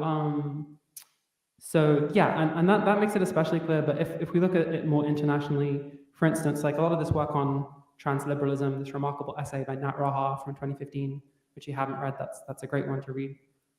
She talks about the British state and the British conservative government and how they were kind of they used to be kind of drawing in trans minor celebrities to try and sort of validate their overall thing. Of course, they've stopped now because they've become a lot more aggressive towards trans people. But for instance, like a framework about transliberalism, which says like, oh, we've got to look out for co-option, we've got to look out for people bringing us into the state, obviously would not apply in Russia, where the main usage of trans people is as a Western kind of antagonistic thing. And as I just mentioned, it wouldn't even work in Britain now, where like transliberalism is kind of like a sort of increasingly irrelevant kind of mostly organizing these sort of pointless demonstrations, which no one really pays attention to. So really, like when we're thinking about the state, we sort of have to look at what a particular set of circumstances and what the particular regime in a particular location is trying to do. And yeah, I totally agree. We have to continuously struggle against the state, but there's going to be ongoing and developing questions about what exactly that struggle is going to look like, and whether it's going to be a primarily ideological disciplinary thing, like say with transliberalism, or say in Russia, where a lot of the issues are more about survival, escape, stuff like that. So yeah, but what we see strangely enough in the US is this is actually varying from location to location, right? So perhaps your parenting is outlawed in one location and then you cross a borderline, and suddenly you're in New York State where you can even have a legal protection to use a bathroom without someone bothering you or something. So this is a very peculiar and a very heterogeneous thing to say. All right, so responding to this poem and the idea of being hidden away, I think this is something I'm developing a lot more in my current book, so stay tuned. But the idea of being hidden away, like the hidden aspects of transness, of gender nonconformity, and so on. The quickest way I can summarize this is like there's a difference between hiding yourself and being hidden away. And I think when we come to political mobilization, one of the main problems with it around transition, around intersex issues, which I'm currently working on or whatever, is a lot of people really don't want to take to the streets. They don't really want to identify themselves. They will like purposely avoid any situation where their social position is foregrounded explicitly. And yeah, so simultaneously, I feel like people are trying to push us into the attic out of view, you know what I mean? This is something I'm sure many of us have encountered from our household and family photographs even and stuff like that.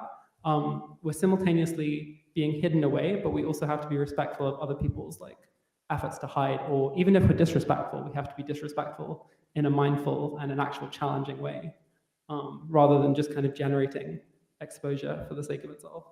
All right, concerning private profiteering, this is one thing we've talked about.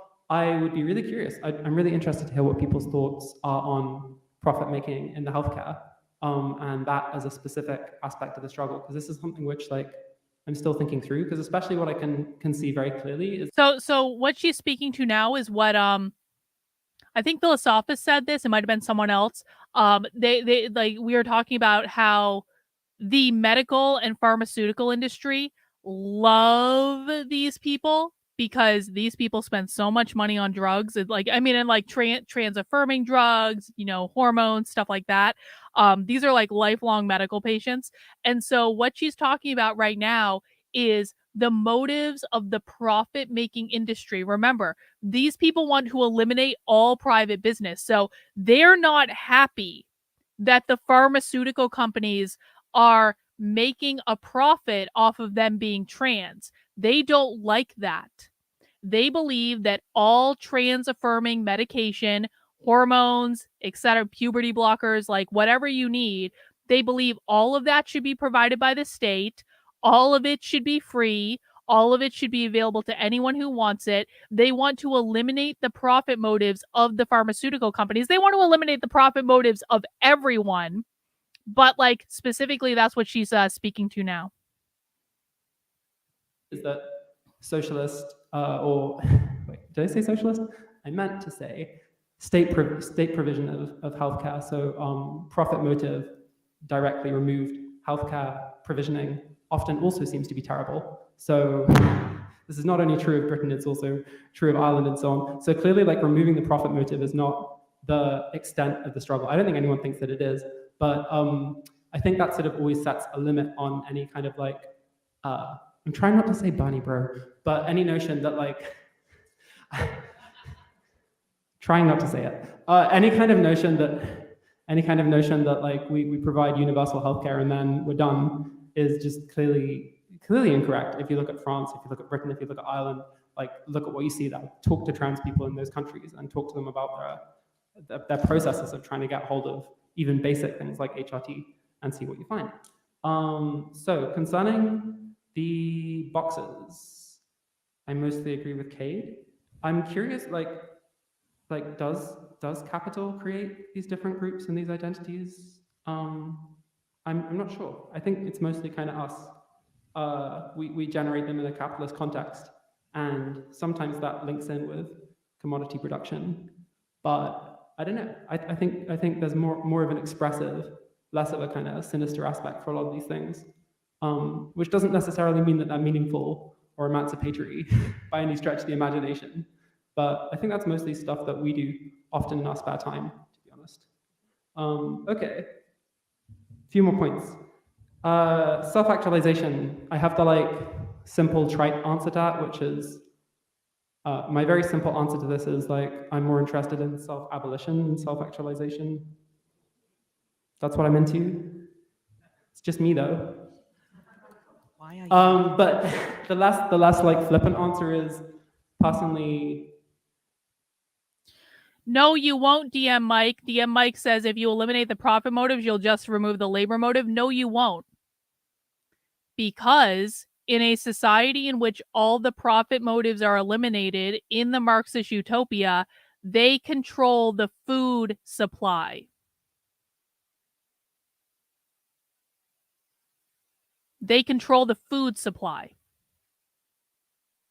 You don't eat if you don't work. That's the labor motive.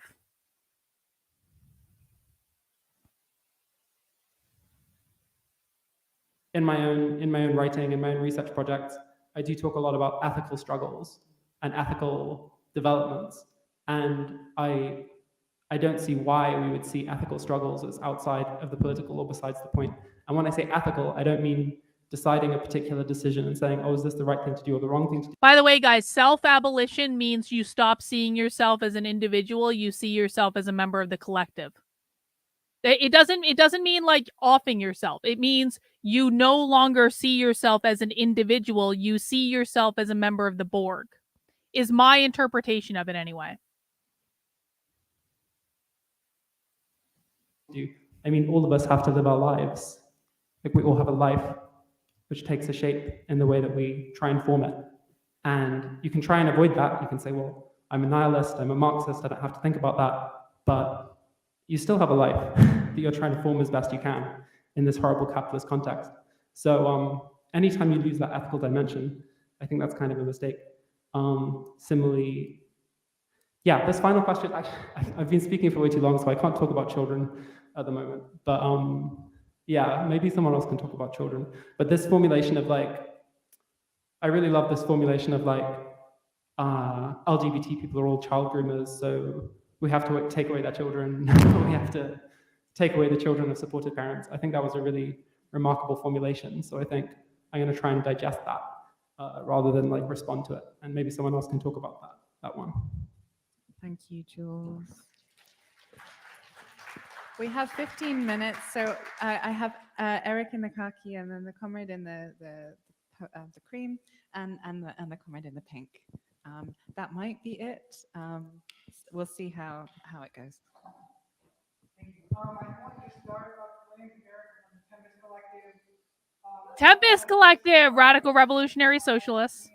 Urgency that they brought to their remarks. I think that part of this conversation can almost help us think through like what that work needs to look like. You don't get fired in the socialist utopia. I mean, you might like, I don't know exactly how that would work. Like, I imagine there's a reality in which you can like transfer to a new job. But like you're always gonna have some sort of like job to do.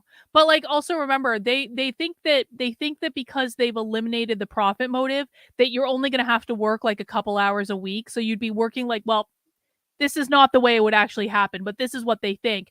They think you're only going to have to like work a couple hours a week because the profit motive will be eliminated, so there's going to be a lot less production that needs to be done in order to meet the needs of society. And so you go to work for a couple hours a week, and then you get to be an autist for the rest of the time. You get to do whatever you want.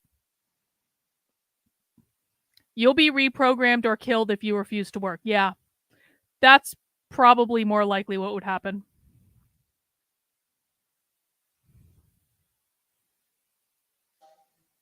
Keith began these remarks talking about choke points and elaborates this idea of choke points in the essay that's in Transgender Marxism.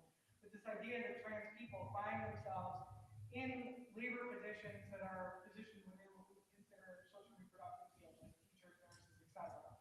So we can think about, he talked about the attack on these fields, and then also we have this temporary set of resources that come in during the pandemic, and the ruling class wants to make it very clear how temporary that is.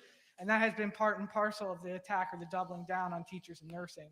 But to think about it in a concrete, practical terms, right? What does it mean for us on the left and as queer and trans people to organize with educators, for example, on having access to the social provisioning that will allow us to effectively have small classrooms, right? Have resources, have books, period, let alone books about queer people. And at the same time, coming to the defense and demanding that educators be able to disobey these nasty laws that require us to not acknowledge our queer and trans students. So Kate, if you could talk maybe a little bit more about choke points, and also again, thank you.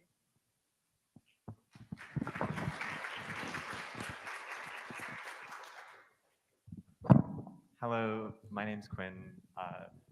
I won't be having, my wording is probably won't be that fancy, but I'm going to try to say things.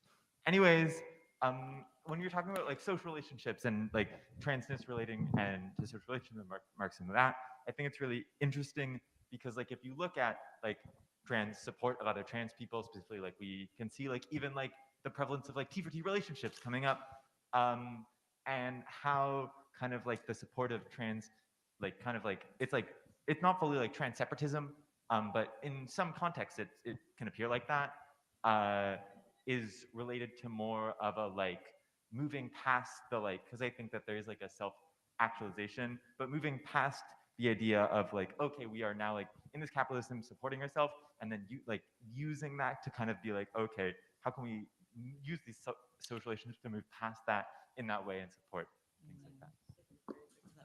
That was a perfect way of stating it. A thing that I was trying to say succinctly all afternoon. So thank you.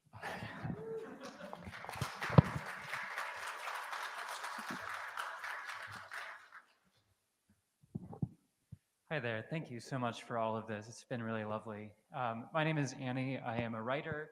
Last year, I was very lucky to co-write a piece with my friend Sasha Geffen about the commodification of trans identities, specifically these like tech startups that are trying to really route transness through. There is no private business in the Marxist utopia. Everything you need will be provided to you by the state. Purchasing power no longer matters because there is no profit motive, because there is no private business. Yeah, actually, it's funny that you say that, Scotland, because we watched a presentation a couple weeks ago in which they literally said 2,000 calorie a day rations. So, yeah.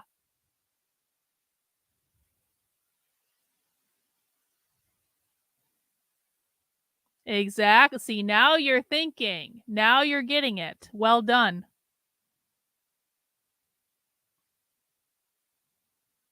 Through apps and subscription services, it is a frightening, frightening world. Here's just a quote from one of the founders of these companies. Our estimates place the average cost of transition at $150,000 per person. Multiply that by an estimated population of 1.4 million trans people. We're talking about a market in excess of 200 billion. That's significant. That's larger than the entire film industry. You read a quote like that and it just blows you away. It's hard to. Banjo says they must really hate working. Actually, Banjo, there is an anti-work movement. We did a presentation a couple weeks back. I think it was before all this stuff started in the Middle East, about the anti-work movement. But yeah, they hate working. They don't think it should exist. All of this stuff around quiet quitting, it comes from them. They didn't like that during the pandemic. They really tried very hard during the pandemic to institute a universal basic income, because they thought that if they could integrate like implement a universal basic income, that would like carry over after the pandemic was done, which would lead to again like the anti-work movement. But you're right about that.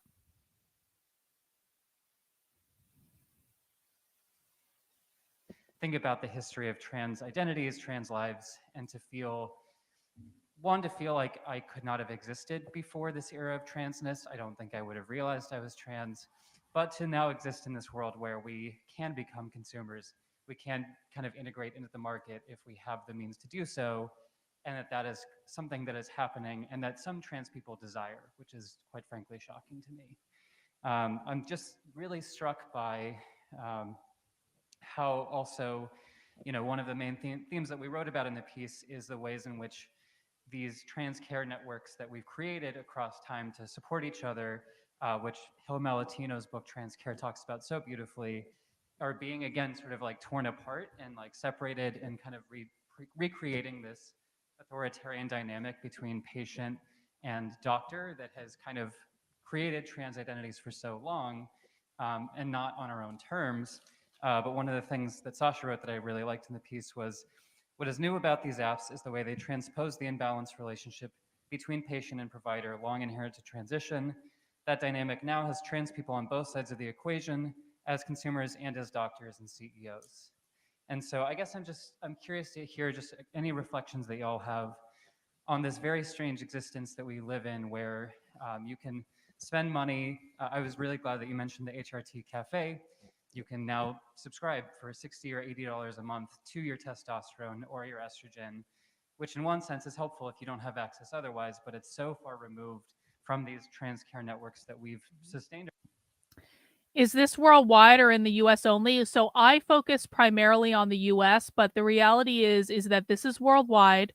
Um, it's much worse in Europe than it is in the US, like significantly worse. And Antifa is also significantly worse in Europe than it is the US. But I just focus on the US because I live here and I don't want them to win here. Ourselves on for so long. And I'm just kind of curious how you reflect on this commodification that we're experiencing.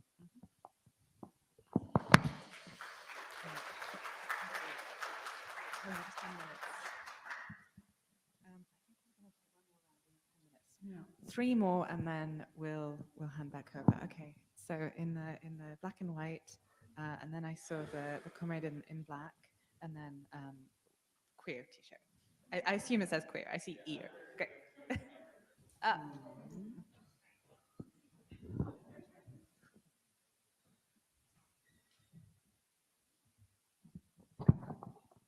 So my name's Ariel. I'm very curious about maybe the importance of Marxism in relations to transgender politics in terms of some kind of refusal in a certain kind of sense. The other day I saw They Them, which is a horrible movie, but there were like 30 seconds. It is that a were horrible interesting. movie. And the 30 seconds that were interesting was like, is this going to be a horror movie about a liberal that's trans affirming?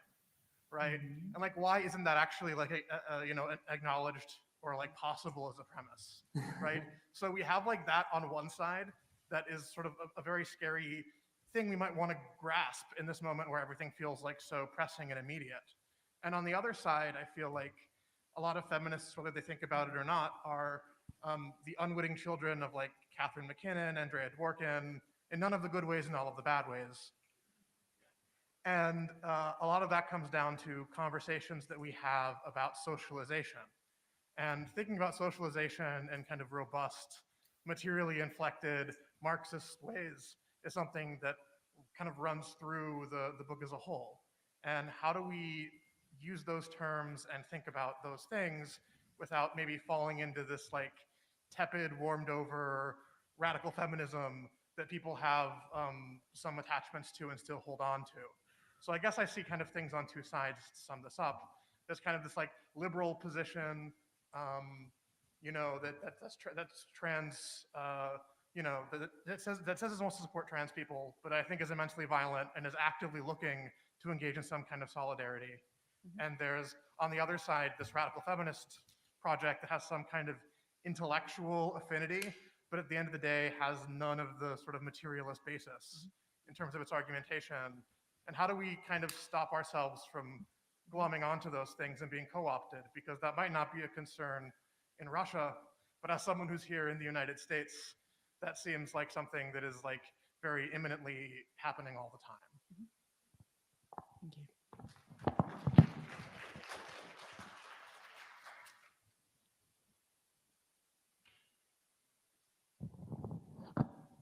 Hi, I'm Seth. I use he and pronouns. Hello. So my thought throughout this conversation that we've been having together, sort of as panel and everyone present in this room, has got me thinking about sort of what we can do if we're thinking about transness as a project that is internationalist. I asked this question because the previous session that I was a part of is one talking about socialist organizing in China and the kind of difficulties and necessities, right, that a project that organizes across Asian nations on the basis of the kinds of offshore work that is being done from China into Thailand, into Vietnam, and sort of what the work that becomes necessary in these spaces where one development in a nation obviously affects the workers of another could look like. And so thinking about the points and comments that have been brought up today, something that I was kind of thinking of is we have just on this panel, right, like we have folks from across the world pretty much. We have British folks. Wild as it is, we have people from like probably lots of folks here from the States.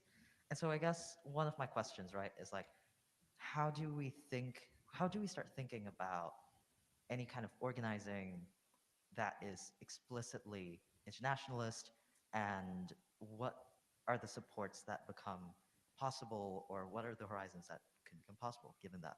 Thank you. Thank you.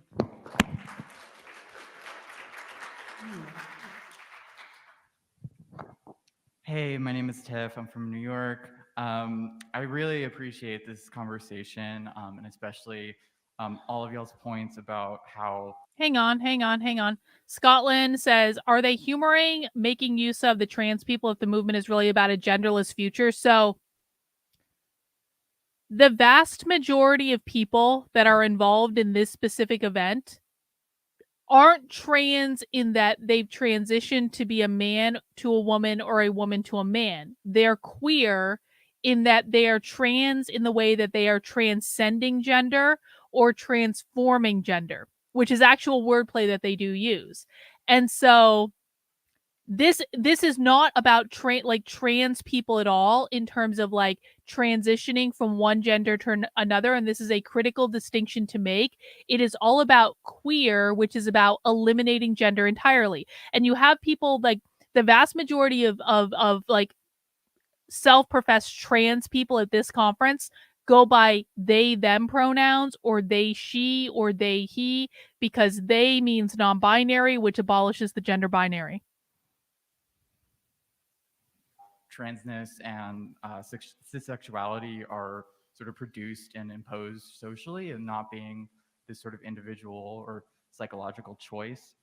So right now there's this provocation from the right that's like the left doesn't know how to define what a woman is. And it's weaponized for like bad and reactionary means, but I think there's like something interesting there of like we don't actually really have a great answer. I think Isn't that right funny? now there's this idea that like you're a woman, or you're the gender that you say you are, and that's it. And I think that comes from a good place, for sure. But I personally find it very unsatisfying, and not really engaging with the sort of like social relations and materiality of gender. And I think kind of allows people on the left to gender trans people correctly out of a sense of social nicety, instead of a real kind of theoretical and practical commitment to trans liberation. Hang on, there's a question over on Rumble, and I'm sorry I didn't see this earlier. The question on Rumble is, can a single and Sauce, thank you for asking, can a single parent still promote the family unit, aka capitalism, even though it is not a typical family unit? Yes. Because if that family unit is existing within a capitalist model, and that single, I mean, it's actually even a better promotion of it, because that single parent is probably having to go to work a job, which is working in capitalism, and then coming home and doing the unpaid labor of raising the future worker. Unless that single parent household is actively promoting like queer values, essentially, like queering like what it means to exist in the world, they're still promoting capitalism because they are still raising the future generation of proletariat worker. So I'm wondering if y'all have thoughts on like how to build out this more sort of social constructivist model of gender and of transness. Yeah, and just be curious to hear that. Thank you. Thank you.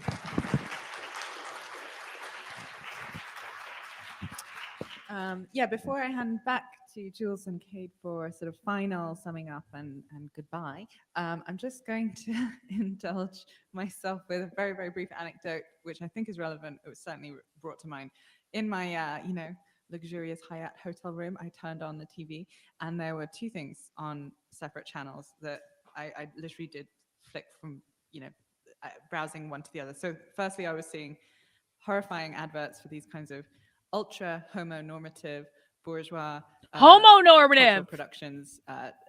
Homonormative. Pop quiz for the chat. What is homonormative? What does Sophie mean when she says homonormative? And she's very annoyed that she's seeing homonormative ads on the TV in the Hyatt hotel room. What does Sophie mean when she says, I cannot stand that I'm seeing homonormative ads on the Hyatt TV in the hotel room?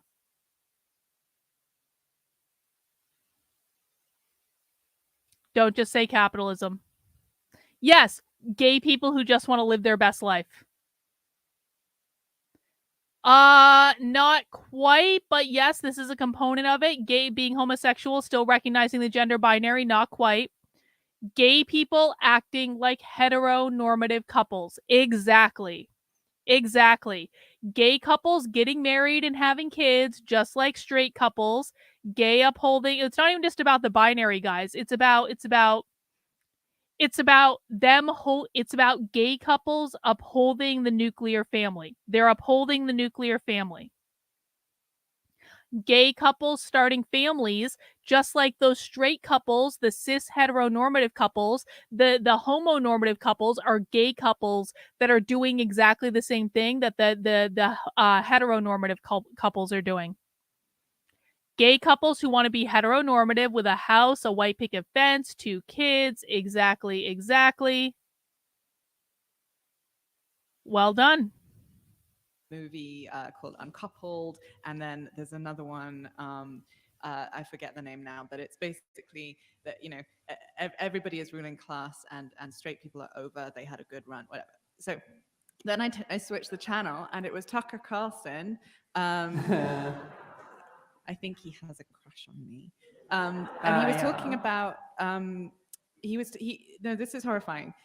The point of this is to say, the integument we're in right now requires us to go extremely hard, I think, on critical childhood studies, on children's liberation, on trans liberation, partly because there are people out there, red, brown figures like Tucker Carlson, talking about abortion and gender dysphoria in the same breath as in a petty bourgeois, anti-boss kind of way.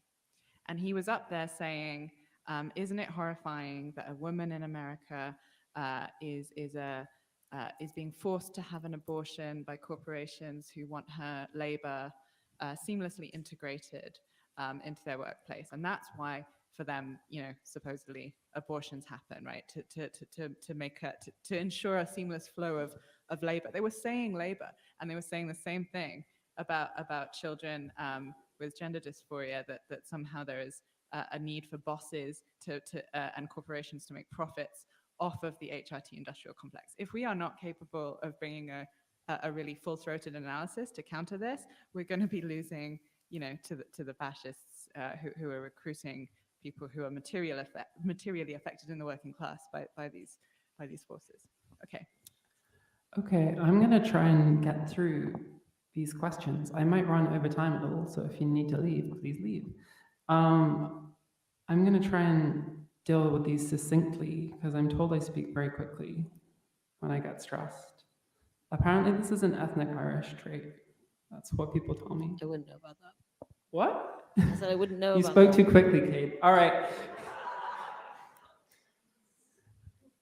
So succinctly, but not quickly, defining what is a woman, well, here's why we shouldn't do it. Like, why define anything? Are we epistemologists? Do She's we have any so epistemologists nihilist in in the this room? presentation. Holy We got one. shit. Great. What is a woman? Nihilist. Wow, there we go. If they can't do it, then no. Defining terms happens after the social relation has existed. I was going to say stabilized, but often they're very destable. What is a woman? Why does it matter? This is like we have reached peak socialist at the very end of this presentation. All right, guys, we have less than 10 minutes left. Hang in there. We're almost done. Yeah, defining terms, don't do it. I don't see why. I don't see what it would benefit, even if you came out with a rigorous, bulletproof definition. That's What's funny. important is the struggle, and who The you're struggling struggle. with, you find out along the way. What's important is the struggle. Struggle means what? What's important is not the definition of terms. What's important is the struggle. What does that mean? What is the struggle? The perpetual revolution. The definitions don't matter. This is why, guys, every time you say, they're not defining that term correctly, it doesn't fucking matter. You saying that's not what fascism is, it does not matter. It is such a useless argument to be able to have with these people because it doesn't matter to them. They do not care what the definition of the term is. This is why Matt Walsh's documentary only pandered to conservatives. It was not about these people at all because they don't care what the definition of a woman is. All they care about is the perpetual revolution, which is the struggle. Struggle means ongoing revolution, revolution, revolution, revolution, revolution, revolution. The revolution against what? The revolution against capitalism. Yes, and another book was called My Struggle, Mine, My, Comp, Struggle. Exactly. And then we'll just make the definitions later based on our new society in which has been queered. Exactly. Well done, Night Owl. And they find out along the way. So yeah, I think we should keep on copping out. Internationals cop out at every turn until we get to communism. Internationalism is definitely, internationalism is like the key of why I think we should be Marxists. And well, one thing I want to say about this is it's remarkable to me how often you encounter one person explaining different national contexts and you realize that you knew like absolutely nothing of any meaningful relevance prior to engaging with that person. And there's a couple of Vietnamese comrades I follow on twitter.com who've really brought this home to me, where they were talking about the recent breakthroughs with trans civil rights and stuff around that, which has happened in Vietnam. And similarly, in Greece, there was recently a ban on intersex so-called corrective surgeries, so like intersex genital cutting, cosmetic surgeries, mostly. No, they don't, Noah. No, they don't. Because you will never be able to win. You will, let me just like fucking emphasize this. You will never beat these people by harping on definitions. I'm going to say that again. You will never, it will never happen. You will never beat these people by saying, their terms are correct. Let's look up the dictionary. Oh, the dictionary changed the terms. You want to know why? Because they're changing the fucking terms in the dictionary, bro. You will never beat these people trying to own the libs all the fucking time. They literally redefine their terms in the dictionary. So you can do this if you want, but this is going to be a wasted effort because it doesn't matter. If this was the only thing that was required to beat them, you would have already won. I know what you're referring to. You're just wrong, and you're going to waste a whole bunch of time doing this, but go ahead. Waste your time.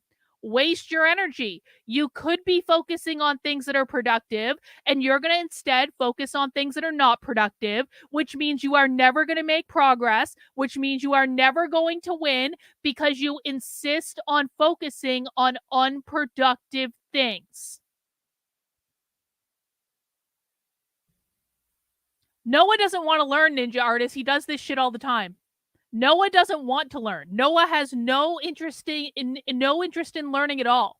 Noah is here constantly saying the same things over and over and over and over and over and over and over again because Noah doesn't fucking listen.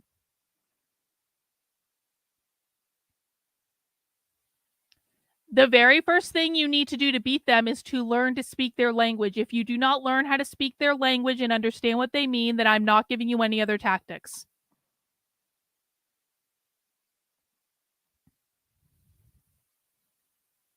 They literally said at the beginning of this talk, they recognize the right is reacting to them.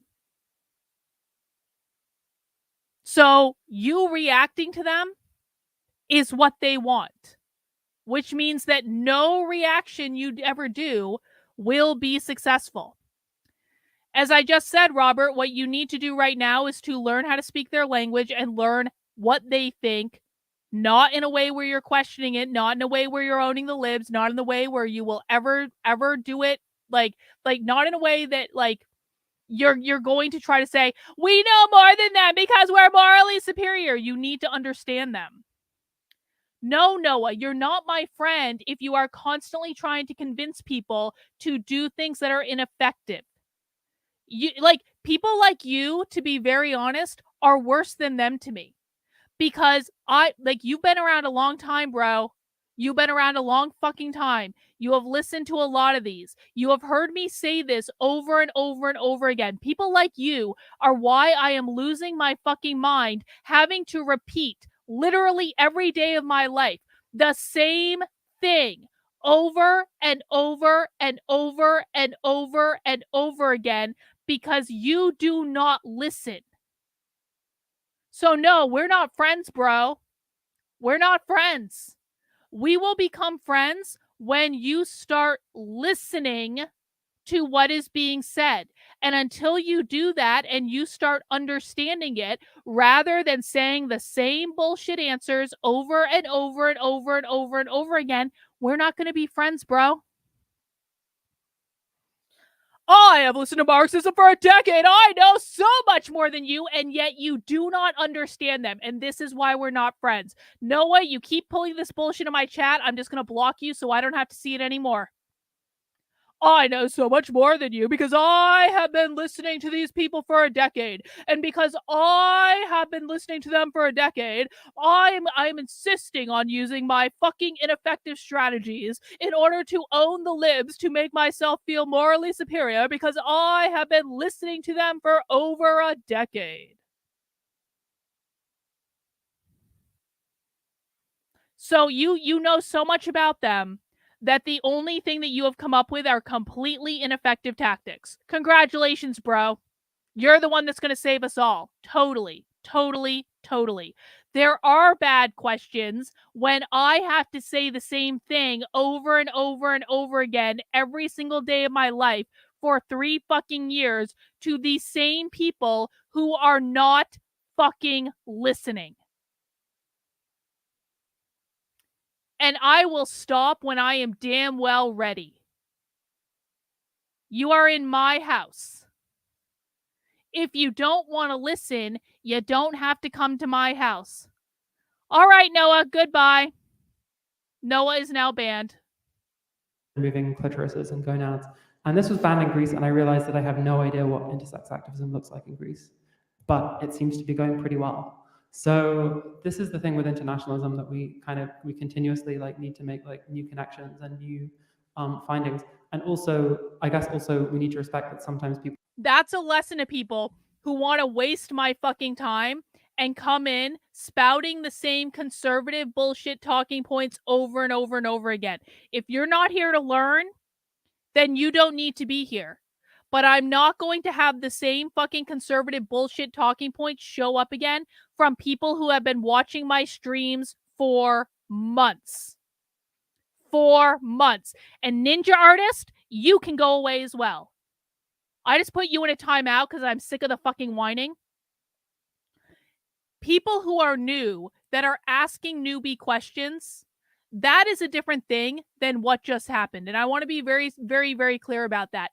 If you're new and I don't know you, I'm not going to jump down your throat for asking a newbie question because I know that you're new.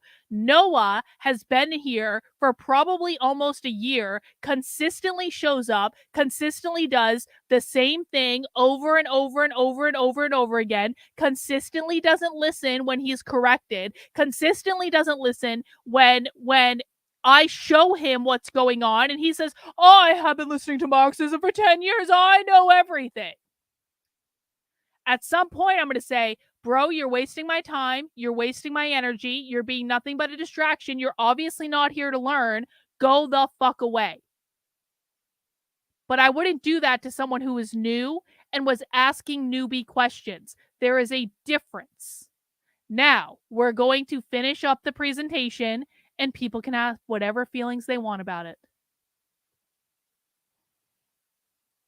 people don't want to focus on their own national context. So we have two comrades from India in the book who are really, they just wanted to do their theory, you know what I mean? And it is informed with the context. And if you see the videos, the promotional videos we've done, there's a lot of the history of colonialism that's informing their work in the book, but people shouldn't have to talk about the national context if they don't want to, irrespective of the marginalization there. So everyone should be able to be a theorist. That's what I'm saying. And every national context, yeah, we should also just respect our ignorance and try and get over it with more international collaboration. All right, refusal and radical feminism. Yeah, radical feminism appears a lot in the collection, and I think radical feminism appears a lot in our lives. And the really short answer I can give you here is that at once transgender politics, radical feminism, not even once. No, I think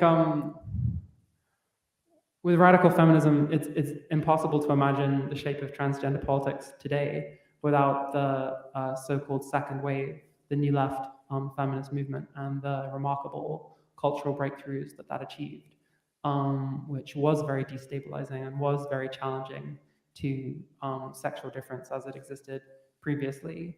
And that's kind of an ongoing thing. But it's strange that at once radical feminism is impossible to set aside, it's impossible to ignore, but also it never quite seems to get us to for instance, there are these people who call themselves. Why is this not going to work? Pop quiz for the chat. Why is Starbright's idea not going to work?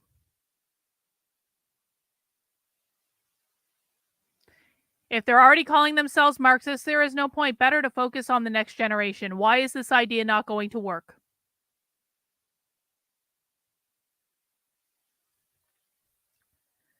Because they own the schools.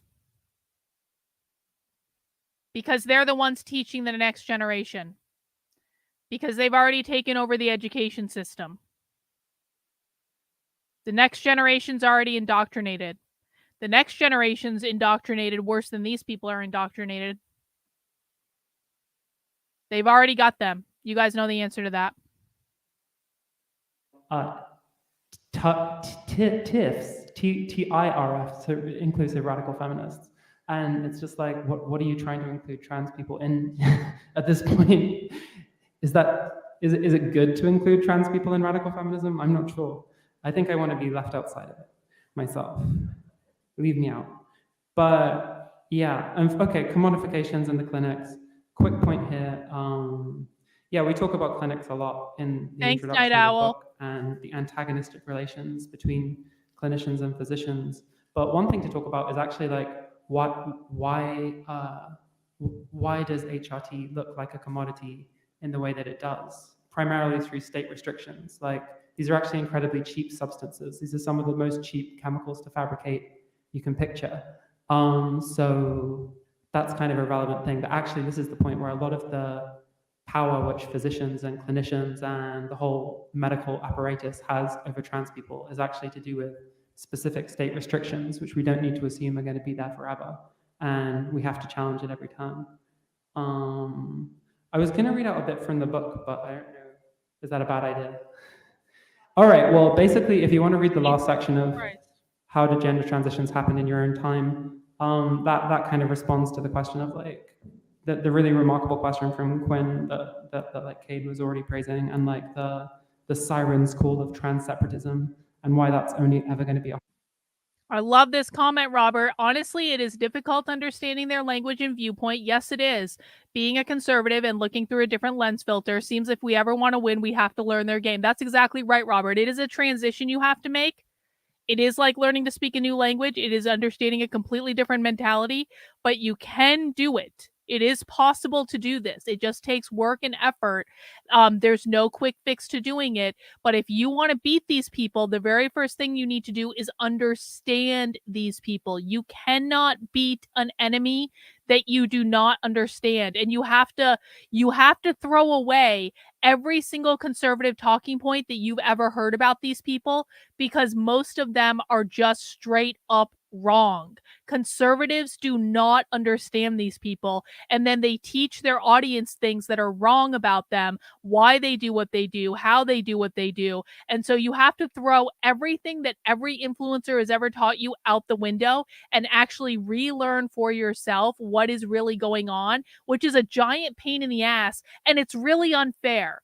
And I want to acknowledge that. It's really unfair that people are being put in this position. It is really unfair that the people charged with keeping you informed, the people that you trusted, taught you incorrectly about what is going on. But you have to be willing to unlearn what the conservative influencers have taught you because they didn't know what they were talking about. They were looking at these people through a conservative lens, which led them to misinterpret fundamental aspects of what they're doing and why they're doing it. And I'm sorry, bro. I really, really am. And I say this to anyone truly, because they got to me too. And it was only through listening to these people for literally thousands of hours that I realized that everything that I had ever learned about them from the conservative right was bullshit. It's so much worse than the conservative right understands.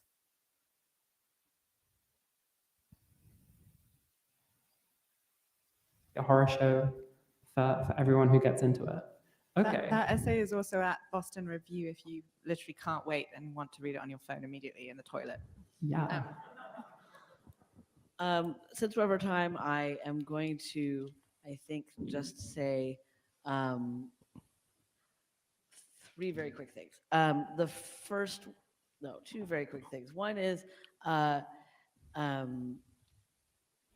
Eric's question is very good about how to combine demands, but there's some writing about that in my essay in this collection and also elsewhere. And if you want pointers on that or talk about that at some point, we should do that.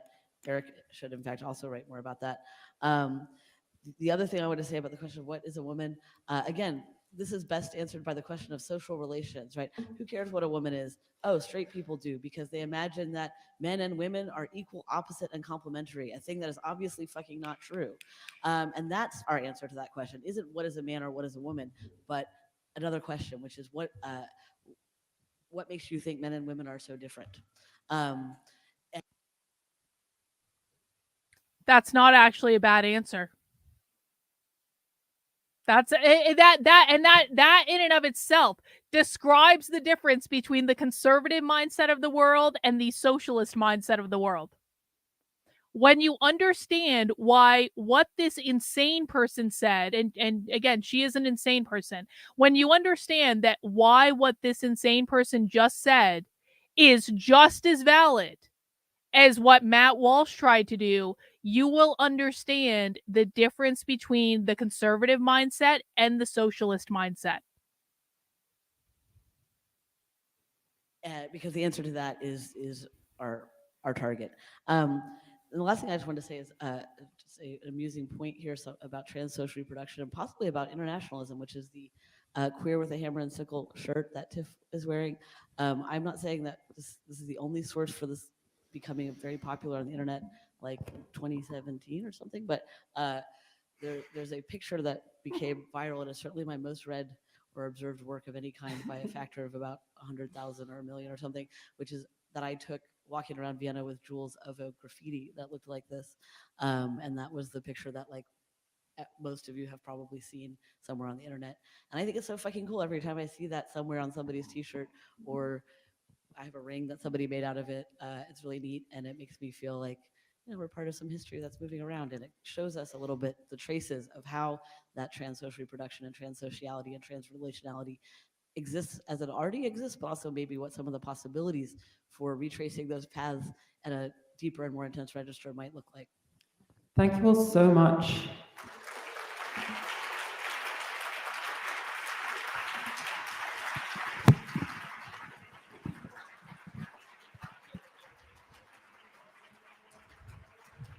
I'm looking forward to struggling with you. Let's get on it.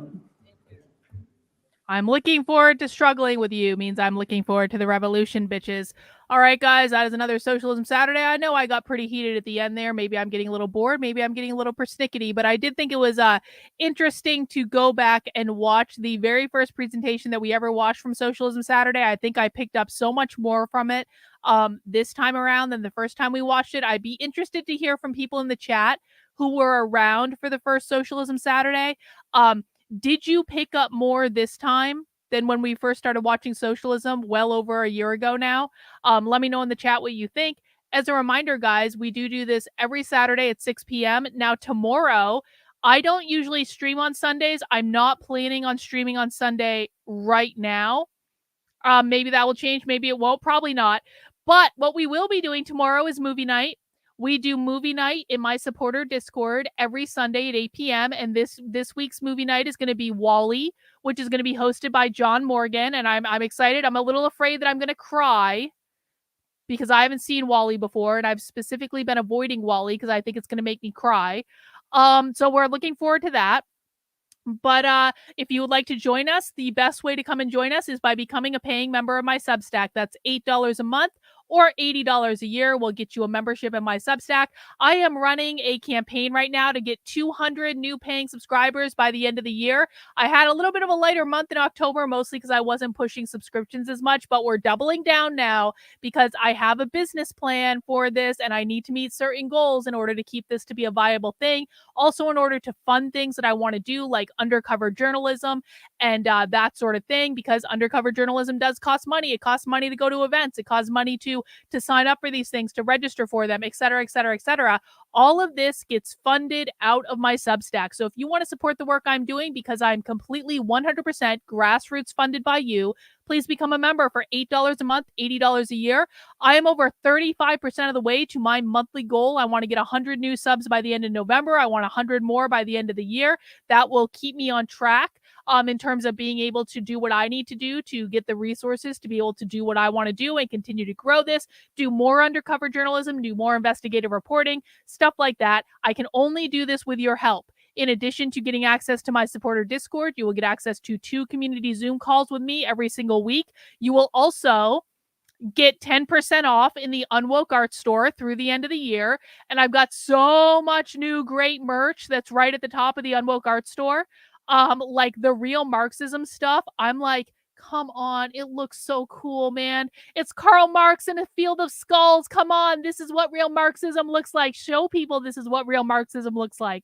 I got lots of great things. I also got things like the follow the white rabbit design that I just launched yesterday. Lots of cool stuff coming up for the holidays. I'm adding a lot of new stuff to the merch store, so you can get your 10% off by heading over to my Substack and signing up as a paying member on there. It'll pay for itself almost instantly if you buy your Christmas gifts out of my merch store. How cool is that? All right, guys, that's all I have for today. Thank you for hanging out with us again. I will do this next week on Saturday, same time, same place. I hope I will see you then. Take care, guys. We'll see you soon.